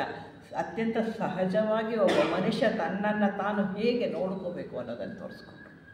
ಏನೇನು ಬೇಕಿಲ್ಲ ಅನ್ನೋದನ್ನು ಇಡೀ ಗ್ರಂಥದಲ್ಲಿ ತಿಳಿಸ್ಕೊಟ್ಟಿದ್ದಾರೆ ಅವರು. ಮನುಷ್ಯನಿಗೆ ಏನೇನು ಬೇಕಿಲ್ಲ ಎಲ್ಲವನ್ನ ತೆಗೆದುಹಾಕುವುದು ಹೇಗೆ ಅನ್ನೋದನ್ನು ತೋರಿಸ್ಕೊಡ್ತಾರೆ. ಸಹಜ ಬೋಧೆ. ಬಹಳ ಜನ ಹೇಳ್ತಾರೆ, ನನ್ನ ಸ್ನೇಹಿತೆಯರಂತೂ ಭಾಳ ಜನ ಹೇಳ್ತಾರೆ, ನಾನು ಕೃಷ್ಣಜಿಯವ್ರ ಬುಕ್ಕನ್ನು ಓದೋಕೆ ಕೊಟ್ಟರೆ, ಅಮ್ಮ ತಾಯಿ ಇದನ್ನು ಮಾತ್ರ ಕೊಡಬೇಡ, ನಮ್ಮ ಕೈಲಾಗಲ್ಲ. ಯಾಕಾಗಲ್ಲ? ಕೃಷ್ಣಜಿಯನ್ನು ಅರ್ಥ ಮಾಡ್ಕೊಳ್ಳಿಕ್ಕೆ ಯಾಕಾಗಲ್ಲ? ಯಾಕೆ ಅವರ ಬೋಧೆ ಕಷ್ಟ ಅಂತ ಹೇಳಿ ಅನ್ಕೊತಾರೆ ಎಲ್ಲ ಅಂತ ಹೇಳಿದ್ರೆ, ಬಂಧನಕ್ಕೆ ಒಳಗಾದ ಮನಸ್ಸುಗಳಿಗೆ ಅವ್ರ ಬೋಧೆ ಅರ್ಥ ಆಗಲ್ಲ. ಸಿದ್ಧಾಂತಗಳಿಗೆ ಒಳಗಾದ ಮನಸ್ಸುಗಳಿಗೆ ಅವ್ರ ಬೋಧೆ ಅರ್ಥ ಆಗಲ್ಲ. ಮೂಢನಂಬಿಕೆಗಳಿಗೆ ಒಳಗಾದ ಮನಸ್ಸುಗಳಿಗೆ ಬೋಧೆ ಅರ್ಥ ಆಗಲ್ಲ. ಯಾಕೆಂದರೆ ಇದನ್ನು ತಿಳ್ಕೊಳ್ಳುವಷ್ಟು ಅರಿವು ಅವರಲ್ಲಿ ಇಲ್ಲ. ಅದರಿಂದ ಕೃಷ್ಣಮೂರ್ತಿಯನ್ನು ಅರ್ಥ ಮಾಡ್ಕೊಳಕ್ಕಾಗಲ್ಲ. ಬಹಳಷ್ಟು ಕಷ್ಟ ಅಂತ ಹೇಳಿ ಬಹಳ ಜನ ಹೇಳ್ತಾರೆ. ಅವರ ಬೋಧೆ ಅತ್ಯಂತ ಸಹಜ, ಅತ್ಯಂತ ಸರಳ. ಅಷ್ಟು ಸರಳವಾದ ಬೋಧೆ ಯಾರೂ ಕೊಟ್ಟಿಲ್ಲ. ಆದರೆ ಅದನ್ನು ಅರ್ಥ ಮಾಡ್ಕೊಳಕ್ಕೆ ನಮ್ಮ ಕೈಲಾಗ್ತಿಲ್ಲ. ಯಾಕಾಗ್ತಿಲ್ಲ? ಇಲ್ಲಿ ತೊಂದರೆ ಇರೋದು ನಮ್ಮಲ್ಲಿ, ನಮ್ಮ ಮನಸ್ಸಿನಲ್ಲಿ, ಕೃಷ್ಣಮೂರ್ತಿಯವರಲ್ಲಿ ಅಲ್ಲ. ಅವ್ರು ಕೊಡಬೇಕಾದ ಸತ್ಯವನ್ನೆಲ್ಲ ಕೊಟ್ಟಿದ್ದಾರೆ. ಅದನ್ನು ಅರ್ಥ ಮಾಡ್ಕೊಳ್ಳಿಕ್ಕೆ ನಮಗಾಗ್ತಾ ಇಲ್ಲ. ಯಾಕೆಂದರೆ ನಾವಿನ್ನೂ ಬಂಧಿತರು. ಆ ಬಂಧನದಿಂದ ಬಿಡುಗಡೆ ಆದಾಗ ಖಂಡಿತ ಅರ್ಥ ಆಗಿಬಿಡುತ್ತೆ. ಕೃಷ್ಣಜಿ ಎಷ್ಟು ಓದಿ ಕೂತ್ಕೊಂಡು ಇಷ್ಟೆಲ್ಲ ಓದಿ ಏನು ಅರ್ಥ ಆಯಿತು ಅಂತ ಹೇಳಿ ಆ ಪುಸ್ತಕವನ್ನು ನಾವು ಏನು ಅರ್ಥ ಆಯಿತು ನನಗೆ ಅಂತ ಹೇಳಿ ನೋಡೋಕೆ ಹೋದರೆ ತಕ್ಷಣಕ್ಕೆ ಖಾಲಿ ಖಾಲಿ ಖಾಲಿ ಕಾಣುತ್ತೆ. ಏನೂ ಅನಿಸಲ್ಲ. ಅವಾಗ ಇಂಥದ್ದು ಅರ್ಥ ಆಯಿತು ನನಗೆ ಅಂತ ಹೇಳೋಕ್ಕಾಗಲ್ಲ. ಯಾಕೆಂದರೆ ಅಷ್ಟು ಸರಳ ಬೋಧೆ ಅದು. ಅಷ್ಟು ಸರಳ ವಿಷಯಗಳನ್ನು ಹೇಳ್ತಾರೆ. ಆದರೆ ಆ ಸರಳ ವಿಷಯಗಳನ್ನು ಮಾಡಲಿಕ್ಕೆ ನಮಗಾಗಲ್ವಲ್ಲ. ಆ ಸ್ಥಿತಿನಲ್ಲಿ ನಾವಿದ್ದೇವೆ. ಹಾಗಾಗಿ ಮಾನವರ ಅಹಂಕಾರ, ಮಾನವರ ದುರಾಸೆ, ಮೋಹ, ಸ್ವಾರ್ಥ, ಭಯ, ದ್ವೇಷ, ಮಹತ್ವಾಕಾಂಕ್ಷೆ ಇತ್ಯಾದಿಗಳ ಬಗ್ಗೆ ಇದೆಲ್ಲದರ ಬಗ್ಗೆ ಕೃಷ್ಣಮೂರ್ತಿಯವರು ತಿಳಿಸ್ಕೊಡ್ತಾರೆ. ತಿಳಿಸ್ಕೊಡೋದ್ರ ಜೊತೆಗೆ ಅವ್ರು ಹೇಳ್ತಾರೆ, ಇವೇ ಮಾನವನ ಮೂಲಭೂತ ಸಮಸ್ಯೆಗಳು ಅಂತಾರೆ. ನಿಜವಾಗಿ ನನ್ನ ಸಂಸಾರದಲ್ಲಿ ಯಾವುದೋ ಸಮಸ್ಯೆ ಬಂದಿದೆ ಅಂದರೆ ಅದಲ್ಲ ನಿಮ್ಮ ಸಮಸ್ಯೆ. ನಿಮ್ಮ ಸಮಸ್ಯೆ ಯಾವುದು? ಈ ಎಲ್ಲವೂ ಕೂಡ ನಮ್ಮಲ್ಲಿರುವಂತಹ ಸ್ವಾರ್ಥ, ಅದರಿಂದ ಸಮಸ್ಯೆಗಳು ಬಂದಿದೆ. ನಮ್ಮಲ್ಲಿರೋ ದ್ವೇಷ, ಅದರಿಂದ ಸಮಸ್ಯೆ ಬಂದಿದೆ. ಮಹತ್ವಾಕಾಂಕ್ಷೆ, ಇದೆಲ್ಲದರಿಂದ ನಮಗೆ ಸಮಸ್ಯೆ ಹೊರತು ನಿಜವಾದ ಸಮಸ್ಯೆ ಅನ್ನೋದು ಇಲ್ಲ ಅಂತ ಹೇಳ್ತಾರೆ. ಇವುಗಳನ್ನು, ಈ ಮೂಲಭೂತ ಸಮಸ್ಯೆಗಳು ಏನಿದೆ ಮನುಷ್ಯನಲ್ಲಿ, ಅವನ್ನು ಇಲ್ಲವಾಗಿಸಿದಾಗ, ಅವು ಇಲ್ಲ ಅಂತ ಹೇಳಿ ಅದನ್ನು ಇಲ್ಲದೆ ಇರುವಂತೆ ನಾವೇ ಮಾಡಿಕೊಂಡಾಗ ಅದಕ್ಕೆ ಯಾರೂ ಬರಲ್ಲ. ಅದಕ್ಕೆ ಯಾವ ಗುರುವೂ ಸಹಾಯ ಮಾಡಲಾರ. ಗುರು ದಾರಿ ತೋರಿಸಬಲ್ಲ. ಅದನ್ನು ಎತ್ಕೊಂಡೋಗಿ ಅಲ್ಲಿಗೆ ಆ ದಾರಿಯಲ್ಲಿ ಅಲ್ಲಿ ತೊಗೊಂಡೋಗಿ ಇಡೋದಿಲ್ಲ, ಇಡೋಕ್ಕಾಗಲ್ಲ. ಯಾವುದೇ ಗುರು ಆಗಲಿ ನಿಮಗೆ ದಾರಿ ತೋರಿಸ್ತಾರೆ. ದಾರಿನಲ್ಲಿ ನಡಿಬೇಕಾಗಿರೋದು ಯಾರು? ನಾವೇ. ಹಾಗಾಗಿ ಇವುಗಳೆಲ್ಲವನ್ನು, ಮೂಲಭೂತ ಸಮಸ್ಯೆಗಳನ್ನು ಇಲ್ಲವಾಗಿಸಿದಾಗ ಸತ್ಯ ಅಲ್ಲೇ ಇರುತ್ತೆ. ಸತ್ಯವನ್ನು ಎಲ್ಲೋ ಹುಡ್ಕೊಂಡು ಹೋಗಬೇಕಾಗಿಲ್ಲ. ನೀವೆಲ್ಲಿದ್ದೀರ ಅಲ್ಲೇ ಸತ್ಯ ಇರುತ್ತೆ. ಆದರೆ ಈ ಮೂಲಭೂತ ಸಮಸ್ಯೆಗಳು ಸತ್ಯವನ್ನು ಮರೆಮಾಚಿದೆ. ಈ ಸಮಸ್ಯೆಗಳು ಇಲ್ಲವಾದಾಗ ಸತ್ಯ ಅಲ್ಲೇ ಇರುತ್ತೆ. ಅದನ್ನು ಬೇರೆ ಕಡೆ ಹುಡುಕಬೇಕಾಗಿಲ್ಲ ಅಂತ ಹೇಳಿದರು. ಮಾನವರ ಮೂಲಭೂತ ಪರಿವರ್ತನೆಗೆ ಒತ್ತನ್ನು ನೀಡ್ತಾರೆ. ಎಷ್ಟು ಒತ್ತು ನೀಡ್ತಾರೆ ಅಂತ ಹೇಳಿದ್ರೆ, ಎಲ್ಲರೂ ಕೂಡ ಬದಲಾಗಬೇಕು ನೀವು ಅಂತ ಹೇಳೋರು ಕೃಷ್ಣಮೂರ್ತಿಯವರು. ಮಾನವ ಬದಲಾಗದೆ ಯಾವುದೇ ಸಮಸ್ಯೆ ಪರಿಹಾರ ಆಗಲ್ಲ ಅಂತ ಹೇಳ್ತಾರೆ. ಆ ವೇಳೆಯಲ್ಲಿ ಕ್ವಶನ್ ಆನ್ಸರ್ ನಡೀತಾ ಇದ್ದಂಥ ವೇಳೆಯಲ್ಲಿ ಒಬ್ಬ ವ್ಯಕ್ತಿ ಕೃಷ್ಣಮೂರ್ತಿಯವ್ರನ್ನ ಪ್ರಶ್ನೆ ಮಾಡ್ತಾನೆ. ನಾನೊಬ್ಬ, ಇಡೀ ಪ್ರಪಂಚದಲ್ಲಿ ಕೋಟ್ಯಂತರ ಜನ ಇದ್ದಾರಪ್ಪ, ಅದರಲ್ಲಿ ನಾನೊಬ್ಬ ಬದಲಾಗಿ ಬಿಟ್ಟರೆ, ನಾನು ಪೂರ್ತಿ ಬದಲಾಗ್ಬಿಡ್ತೀನಿ ಅಂತ ಇಟ್ಕೊಳ್ಳಿ, ಬದಲಾಗ್ಬಿಟ್ರೆ ಏನಾಗುತ್ತೆ ಅದರಿಂದ ಅಂತ ಕೇಳ್ತಾನೆ. ಅದಕ್ಕೆ ಕೃಷ್ಣಮೂರ್ತಿಯವರು ಬಹಳ ಸರಳವಾದಂತಹ ಉತ್ತರವನ್ನು ಕೊಡ್ತಾರೆ. ಅವನ ಪ್ರಶ್ನೆ ಏನು ಅಂದರೆ, ಬರೀ ನಾನೊಬ್ಬ ಹೇಗೆ ಬದಲಾಗೋಕ್ಕಾಗತ್ತೆ? ಇಡೀ ಪ್ರಪಂಚದ ಜನ ಬದಲಾಗ್ಬಿಟ್ರೆ ನಾನು ಬದಲಾಗ್ಬಿಡ್ತೀನಿ. ಎಂಥ ಪಲಾಯನವಾದ ಅಲ್ವಾ? ಇಡೀ ಪ್ರಪಂಚದ ಜನ ಬದಲು ಮಾಡೋಕ್ಕೆ ನಮ್ಮ ಕೈಲಾಗತ್ತಾ? ನಮ್ಮನ್ನು ಬದಲಾಯಿಸ್ಕೊಳ್ಳೋಕೆ ನಮ್ಮ ಕೈಲಾಗತ್ತೆ. ಯಾಕೆಂದರೆ ಅದು ನಾವು ನಮ್ಮನ್ನು ಅರ್ಥ ಮಾಡ್ಕೋಬೋದು, ನಾವು ಅರಿವಿನಲ್ಲಿರ್ಬೋದು, ನಮ್ಮ ಸಮಸ್ಯೆಗಳಿಂದ ನಾವು ಅರ್ಥ ಮಾಡ್ಕೊಳ್ಬೋದು. ಬೇರೆಯವ್ರು ಹೇಗೆ ಅರ್ಥ ಮಾಡ್ಕೊಳಕ್ಕಾಗತ್ತೆ? ಬೇರೆಯವ್ರನ್ನ ಹೇಗೆ ಬದಲಾಯಿಸೋಕ್ಕಾಗತ್ತೆ? ಅದಕ್ಕೆ ಕೃಷ್ಣಜಿ ಬಹಳ ಅವ್ರಿಗೆ ನಗು ಬಂದ್ಬಿಡುತ್ತೆ. ಅವ್ರು ನಗ್ತಾರೆ, ನಗ್ಬಿಟ್ಟು ಹೇಳ್ತಾರೆ, ನೀನು ಮೊದಲು ಬದಲಾಗು, ಆಮೇಲೆ ನೋಡು ಏನಾಗತ್ತೆ ಅಂತ.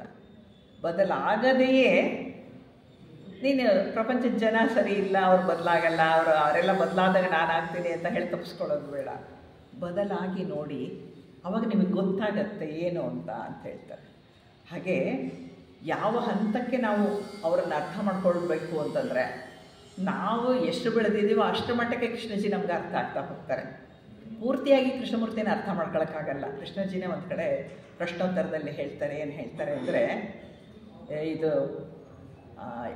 ನೀವೇ ದೇವರಾಗಬೇಕು, ದೇವರು ಅಥವಾ ಒಬ್ಬ ಮಹಾನ್ ವ್ಯಕ್ತಿ ಆಗಬೇಕು ಅಂತ ಹೇಳಿದ್ರೆ ಅವರ ಮಟ್ಟಕ್ಕೆ ನೀವು ಏರಿದಾಗ ಮಾತ್ರ ಆಗಕ್ಕೆ ಸಾಧ್ಯನೇ ಹೊರತು ನೀವು ಇರೋ ಕಡೆಯಿಂದ ಆಗೋಕ್ಕಾಗಲ್ಲ ಅಂತ ಹೇಳ್ತಾರೆ. ಈಗ ಒಂದು ಹಿಮಾಲಯ ಪರ್ವತ ಇದೆ, ಹಿಮಾಲಯ ಪರ್ವತ ಅಷ್ಟೇ ಎತ್ತರ ಇದೆ ಅಂತ ಇಲ್ಲಿಂದ ಕೂತ್ಕೊಂಡು ಅಳತೆ ಮಾಡ್ತಾ ಇದ್ದರೆ ಬರೀ ಅಳತೆ ಮಾಡ್ತಾನೆ ಇರ್ತೀನಿ. ಮೇಲೆ ಹತ್ತಿ ಹೋದಾಗ ಮಾತ್ರ ನನಗೆ ಗೊತ್ತಿರುತ್ತೆ ಆ ಪೀಕಲ್ಲಿ ಏನಿದೆ, ಅಲ್ಲಿ ಏನು ನಡೀತಿದೆ ಅಂತ ಅಲ್ವಾ. ಅಂದರೆ ಆ ಎತ್ತರಕ್ಕೆ ಏರ್ದಲೇ ನಾವು ಏನೇನೋ ಅರ್ಥ ಮಾಡ್ಕೊಳಕ್ಕಾಗಲ್ಲ. ಕೃಷ್ಣಮೂರ್ತಿ ಅದೇ ಹೇಳ್ತಾರೆ, ಏನೇನಾದ್ರು ಅರ್ಥ ಮಾಡ್ಕೋಬೇಕು ಅಂದ್ರೆ ಅದು ಮೊದಲು ನೀನು ಆಗೋ, ಆಗ ಅದು ಅರ್ಥ ಆಗತ್ತೆ ಅಂತ ಹೇಳ್ತಾರೆ. ಹಾಗೆ ಕೃಷ್ಣಮೂರ್ತಿ ಮೊದಲು ನೀವು ಬದಲಾಗಿ ನೋಡಿ ಏನಾಗುತ್ತೆ ಅನ್ನೋದು ನಿಮಗೆ ಗೊತ್ತಾಗತ್ತೆ, ಹೀಗಾಗತ್ತೆ ಹಾಗಾಗತ್ತೆ ಅಂತ ಅವ್ರು ಹೇಳಕ್ಕೆ ಹೋಗಲ್ಲ. ಅವರೇ ಹೇಳ್ತಾರೆ ನೀನು ಬದಲಾಗು ಅಂತ. ಹಾಗೆ ನಾವು ಬದಲಾದಾಗ ತಾನೇ ನಮಗೆ ಗೊತ್ತಾಗುತ್ತೆ ಏನಾಗುತ್ತೆ ಅನ್ನೋದು ತಿಳಿಯೋದು. ಅದನ್ನು ಹಾಗೆ ಹೀಗೆ ಅಂತ ಹೇಳಿ ಬರೀ ಪದಗಳಿಂದ ಕೃಷ್ಣಜಿ ಯಾವತ್ತೂ ವರ್ಣನೆ ಮಾಡಲಿಕ್ಕೆ ಹೋಗಲೇ ಇಲ್ಲ. ಅವರು ಬದಲಾಗೋದಕ್ಕೆ ಒತ್ತನ್ನು ಮಾತ್ರ ಕೊಟ್ಟರು. ಹಾಗೆ ಒತ್ತನ್ನು ಕೊಟ್ಟಾಗ ಕೃಷ್ಣಜಿ ಹೇಳ್ತಾರೆ, ನಿಮ್ಮ ಒಳ ಜಗತ್ತನ್ನು ನೀವು ಶೋಧಿಸಿಕೊಳ್ಳಿ ಅಂತ ಹೇಳ್ತಾರೆ.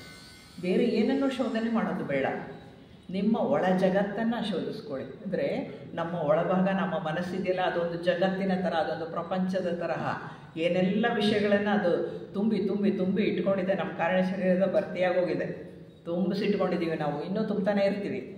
ಹಾಗೆ ನಿನ್ನ ಒಳ ಜಗತ್ತನ್ನು ಶೋಧನೆ ಮಾಡು ಅಂತ ಹೇಳ್ತಾರೆ. ಹಾಗೆಯೇ ಹೊರ ಪ್ರಪಂಚದ ಎಲ್ಲವನ್ನ ಗಮನಿಸು. ಯಾವಾಗಲೂ ನನ್ನ ಕಣ್ಣು ಮುಚ್ಕೊಂಡು ನನ್ನೇ ನೋಡ್ತಾ ಇದ್ರೆ ಅಂದರೆ ಕೃಷ್ಣಮೂರ್ತಿ ಬರೀ ಅದನ್ನು ಹೇಳೋದಿಲ್ಲ.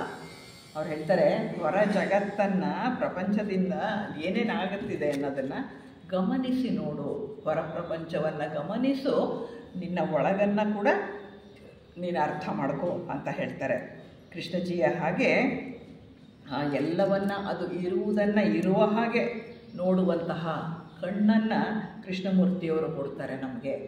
ಅಂದರೆ ಪ್ರಪಂಚ ಹೇಗಿದೆ, ಪ್ರಕೃತಿ ಹೇಗಿದೆ, ನಿನ್ನ ಮನಸ್ಸು ಹೇಗಿದೆ, ನೀ ಹೇಗಿದೆಯಾ ಅದನ್ನು ನೋಡುವ ಅಂತ ಹೇಳಿ ಒಂದು ಹೊಸ ಕಣ್ಣನ್ನು ಕೊಡ್ತಾರೆ.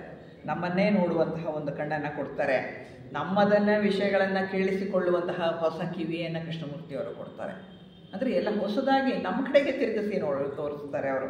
ಅದನ್ನು ಕೊಟ್ಟು ಸರಿಯಾಗಿ ಗ್ರಹಿಸುವುದು ಹೇಗೆ ಅನ್ನೋದನ್ನು ಅವರು ಹೇಳ್ಕೊಡ್ತಾರೆ. ಗ್ರಹಿಕೆ, ಅರಿವು, ಗಮನ, ಇವುಗಳಿಗೆ ಅವರು ಹೆಚ್ಚು ಒತ್ತನ್ನು ಕೊಡ್ತಾರೆ ಕೃಷ್ಣಮೂರ್ತಿಯವರು.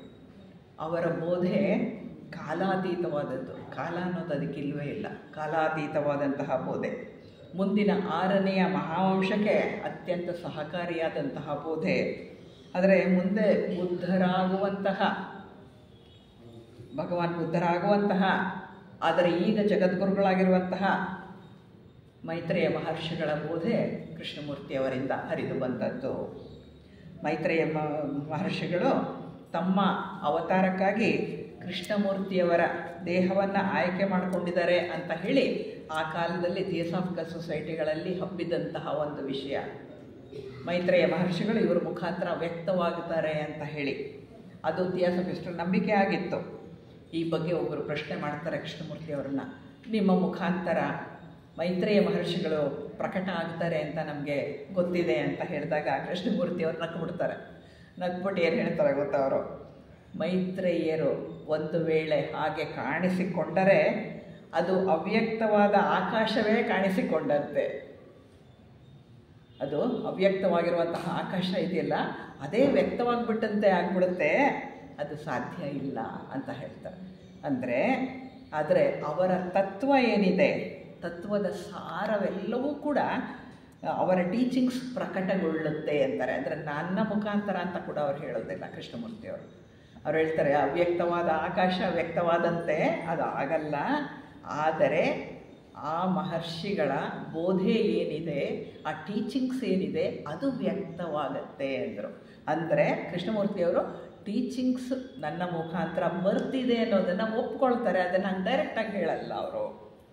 ಹಾಗಾಗಿ ಈ ಒಂದು ಬೋಧೆಗೆ, ಈ ಒಂದು ಗ್ರಂಥಕ್ಕೆ ಎಷ್ಟರ ಮಟ್ಟಿನ ಮಹತ್ವ ಕೊಡಬೇಕು ಅನ್ನೋದನ್ನು ನಾವು ಅರ್ಥ ಮಾಡ್ಕೊಳ್ಬೇಕು. ಯಾಕೆಂದರೆ ಸಾಕ್ಷಾತ್ ಮೈತ್ರೇಯ ಮಹರ್ಷಿಗಳಿಂದ, ಜಗದ್ಗುರುಗಳಿಂದ ಬಂದಂತಹ ಬೋಧೆ ಇದು. ಕೃಷ್ಣಮೂರ್ತಿಯವರ ಮುಖಾಂತರ ಬಂದಂತಹ ಬೋಧೆ ಇದು. ಅವರ ಟೀಚಿಂಗ್ಸ್ ಮಾತ್ರ ಪ್ರಕಟಗೊಳ್ಳುತ್ತೆ ಅಂತ ಹೇಳಿ ಉತ್ತರವನ್ನು ಕೊಡ್ತಾರೆ. ಅವರು ಯಾವುದೇ ಆಧ್ಯಾತ್ಮ ಸಂಘಟನೆಯನ್ನು ಕಟ್ಟಲಿಲ್ಲ, ಬಟ್ ಬೋಧೆಗಳನ್ನು ಉಳಿಸ್ಕೊಳ್ಳಿಕ್ಕೆ ಕೃಷ್ಣಮೂರ್ತಿ ಫೌಂಡೇಶನನ್ನು ಮಾಡ್ತಾರೆ. ಅದನ್ನು ಯಾವತ್ತೂ ಕೂಡ ನೀವು ಹಾಳು ಮಾಡಬೇಡಿ, ಅದನ್ನು ಏನೇನೋ ಸೇರಿಸಿ ಬೋಧೆಯನ್ನು ಕಲುಷಿತಗೊಳಿಸಬೇಡಿ ಅಂತ ಹೇಳಿ ಕೂಡ ಕೊನೆಯದಾಗಿ ಕೃಷ್ಣಮೂರ್ತಿಯವರ ಅವರು ಮರಣ ಹೊಂದುವ ಹಿಂದಿನ ದಿವಸ ಅವರು ಹೇಳ್ತಾರೆ, ಹೂವು ಸಹಜವಾಗಿ ಅರಳುತ್ತೆ ಅಲ್ವಾ. ಒಂದು ಮೊಗ್ಗು ಅರಳಬೇಕಾದ್ರೆ ತಾನೇ ಸಹಜವಾಗಿ ಅರಳಬೇಕು. ನಾವು ಒಂದು ಮೊಗ್ಗು ಕಿತ್ತುಬಿಟ್ಟು ಬಲವಂತವಾಗಿ ಅದರ ಪೆಟಲನ್ನು ಬಿಡಿಸಿದ್ರೆ ಅದರಿಂದ ಸಹಜತೆ ಅನ್ನೋದು ಹೊರಗೆ ಬರೋದಿಲ್ಲ. ಅದು ಅರಳ್ಬೋದು, ಅದರ ಸುವಾಸನೆ ಬೀರೋದಿಲ್ಲ. ಸುವಾಸನೆ ಬೀರ್ಲಿಕ್ಕೆ ವೇಳೆ ಇತ್ತು, ಇನ್ನು ಸಹಜವಾಗಿ ಅರಳಬೇಕು. ಅದೇ ರೀತಿ ಮನುಷ್ಯನನ್ನು ಸಂಪೂರ್ಣವಾಗಿ ಬಿಡುಗಡೆಗೊಳಿಸಿ ಸ್ವಾತಂತ್ರ್ಯ ಮತ್ತು ನಿರ್ಭಯಗಳೆಡೆಗೆ ಮುನ್ನಡೆಯುವಂತೆ ಮಾಡುವುದು ನನ್ನ ಗುರಿ ಅಂತ ಹೇಳ್ತಾರೆ ಕೃಷ್ಣಮೂರ್ತಿಯವರು.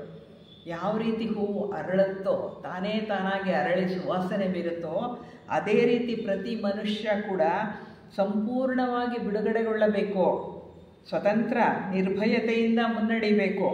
ಹಾಗೆ ಮಾಡುವುದು ನನ್ನ ಗುರಿ. ಅದಕ್ಕೆ ಬೇಕಾದಂತಹ ಟೀಚಿಂಗ್ಸನ್ನು ನಾನು ಕೊಡ್ತಾ ಇದ್ದೇನೆ ಅಂತ ಹೇಳಿ ಕೃಷ್ಣಮೂರ್ತಿಯವರು ಹೇಳ್ತಾರೆ. ಅದು ಮಾತ್ರ ಶಾಶ್ವತ ಆನಂದದ ಗುರಿ, ಬೇರೆ ಯಾವುದೂ ಅಲ್ಲ ಅಂತ ಕೃಷ್ಣಮೂರ್ತಿಯವರು ಹೇಳ್ತಾರೆ. ಅದು ಮಾತ್ರವೇ. ಅಂದರೆ ನೀವು ಹೂವಿನಂತೆ ಅರಳುವುದೇ ಬೇಕಾಗಿರುವಂತಹದ್ದು. ಆ ಸ್ವಾತಂತ್ರ್ಯ, ನಿರ್ಭಯತೆ, ಅವೇರ್ನೆಸ್ಸಿಂದ ನೀವು ಅರಳ್ತಿರಲ್ಲ, ಅದು ನನಗೆ ಬೇಕಾಗಿದೆ. ಅದು ಮಾತ್ರ ಶಾಶ್ವತ ಆನಂದ ತರುವಂತಹದ್ದು ಅಂತ ಹೇಳಿ ಕೃಷ್ಣಮೂರ್ತಿಯವರು ಹೇಳ್ತಾರೆ. ಕೃಷ್ಣಮೂರ್ತಿಯವರಿಗೆ ಅನೇಕ ಶಕ್ತಿ ಸಾಮರ್ಥ್ಯಗಳಿರುತ್ತೆ, ಆದರೆ ತುಂಬ ಸಂಕೋಚದ ವ್ಯಕ್ತಿ. ಹಾಗಾಗಿ ಅವರು ಹೇಳ್ಕೊಳ್ತಾ ಇರಲಿಲ್ಲ. ಅವರಿಗೆ ಹೀಲಿಂಗ್ ಮಾಡೋ ಶಕ್ತಿ ಇತ್ತು. ಭಾಳಷ್ಟು ಜನ ಹೋಗಿ ಅವ್ರ ಹತ್ರ ಹೀಲಿಂಗ್ ಮಾಡಿಸ್ಕೊಂಡು ಬರ್ತಾಯಿದ್ರು. ಹಾಗೆ ಯಾರೋ ಒಬ್ಬರು ಕೇಳ್ತಾರೆ, ನಿಮ್ಗೆ ಹೀಲಿಂಗ್ ಮಾಡೋ ಶಕ್ತಿ ಇದೆಯಂತ ಇದ್ರೆ ಅವ್ರು ನಾಚ್ಕೊಂಡ್ಬಿಡ್ತಾರೆ. ಅಷ್ಟು ಶೈ ನೇಚರ್ ಅವರದ್ದು. ಅವರು ಅದೆಲ್ಲ ಏನಿಲ್ಲ, ಅದು ಹಾಗೆ ಅಷ್ಟೇ ಅಂತ ಹೇಳ್ಬಿಡ್ತಾರೆ. ಅದನ್ನು ನಿರಾಕರಿಸೋದು ಇಲ್ಲ, ಅದನ್ನು ಹೌದು ನಾನು ಮಾಡ್ತೀನಿ ಅಂತ ಕೂಡ ಹೇಳ್ಕೊಳ್ಳೋದಿಲ್ಲ ಅವರು. ಆದರೆ ಯಾವತ್ತೂ ಕೂಡ ಪ್ರದರ್ಶನ ಮಾಡಲೇ ಇಲ್ಲ. ಮತ್ತು ಎಲ್ಲ ರೀತಿ ಅವರಿಗೆ ದಿವ್ಯ ದೃಷ್ಟಿ ಇತ್ತು, ಅದು ನಮಗೆ ಗೊತ್ತಿದ್ದಂಥ ವಿಷಯ. ಅವರಿಗೆ ದಿವ್ಯ ದೃಷ್ಟಿ ಇರುವಂಥದ್ದು, ಯಾವತ್ತೂ ಅದರ ಪ್ರದರ್ಶನ ಮಾಡಲೇ ಇಲ್ಲ.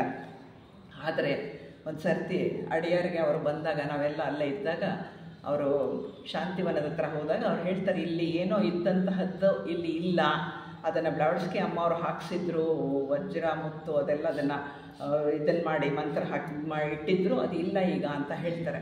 ರಾಧಾಜಿ ಅದನ್ನು ಒಪ್ಕೊಳ್ತಾರೆ. ಆಮೇಲೆ ಕೃಷ್ಣಜಿ ಬೇರೆ ಇದನ್ನು ತರಿಸಿ ಮತ್ತೆ ಅದಕ್ಕೆ ಮಾಡಿ ಆ ಜಾಗದಲ್ಲಿ ಅದನ್ನು ಹಾಕ್ತಾರೆ. ಅದೆಲ್ಲ ನಮಗೆ ಗೊತ್ತಿರೋವಂಥ ವಿಷಯ. ಅವರಿಗೆಲ್ಲ ದಿವ್ಯ ದೃಷ್ಟಿಯು ಕೃಷ್ಣಮೂರ್ತಿಯವರಿಗಿತ್ತು, ಆದರೆ ಅವರು ಅದನ್ನು ಯಾವತ್ತೂ ಪ್ರದರ್ಶನ ಮಾಡಲೇ ಇಲ್ಲ.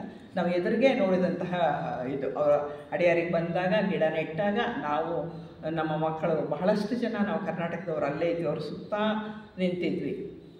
ಅದನ್ನೆಲ್ಲ ನೋಡಿದಂಥವ್ರು, ಅಡಿಯಾರಿಗೆ ಬೀಚ್ನಲ್ಲಿ ಓಡಾಡಿದಂಥವ್ರು, ಅವ್ರು ಬೀಚಲ್ಲಿ ನಡೆಯುವಾಗ ಅವ್ರ ಹಿಂದೆ ನಾವು ನಡ್ಕೊಂಡು ಹೋದಂಥದ್ದು ಎಲ್ಲವೂ ಕೂಡ ನಮ್ಮ ಜ್ಞಾಪಕದಲ್ಲಿ ಉಳಿದಿದ್ವಿ. ಸುಮಾರು 6 ವರ್ಷಗಳ ಕಾಲ ಪ್ರತಿ ಇಯರ್ ಎಂಡಲ್ಲಿ ಕೃಷ್ಣಮೂರ್ತಿಯವ್ರನ್ನ ನಾವು ಭೇಟಿ ಮಾಡ್ತಾಯಿದ್ವಿ. ಅವರ ಭಾಷಣಗಳನ್ನು ಕೇಳ್ತಾ ಇದ್ವಿ, ಅವರ ಕ್ವಶನ್ ಆನ್ಸರ್ನ ಅಟೆಂಡ್ ಮಾಡ್ತಾ ಇದ್ವಿ, ಅವ್ರ ಜೊತೆಗೆ ನಡೀತಾ ಇದ್ವಿ. ಇದೆಲ್ಲವೂ ನಡೆದಂತಹದ್ದು. ಈ ದೇಹದಲ್ಲಿ ಮನುಷ್ಯ ಒಬ್ಬ ಅತಿಥಿಯಂತೆ ಹಗುರವಾಗಿ ಇರಬೇಕು ಅಂತ ಹೇಳೋರು. ಅವರು ಹಾಗೆ ಇದ್ದರು. ಎಷ್ಟು ಹಗುರವಾಗಿದ್ದರು ಅಂದರೆ, ಅವ್ರು ನಡ್ಕೊಂಡು ಹೋಗ್ತಾ ಇದ್ದರೆ ಕಾಲು ನೆಲಕ್ಕೆ ಯಾವತ್ತಾದರೂ ಟಚ್ ಆಯ್ತಾ ಇಲ್ವಾ ಅಂತ, ನಾನು ಪಾದದ ಗುರುತು ಬಿತ್ತಾ ಇಲ್ವಾ ಅಂತ ನೋಡ್ತಾ ಇದ್ದೆ. ಅಷ್ಟು ಹಗುರವಾಗಿ ನಡೆಯೋರು.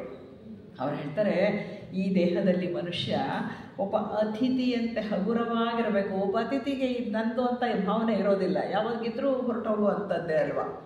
ಹಾಗೆ ಹಗುರವಾಗಿರಬೇಕು.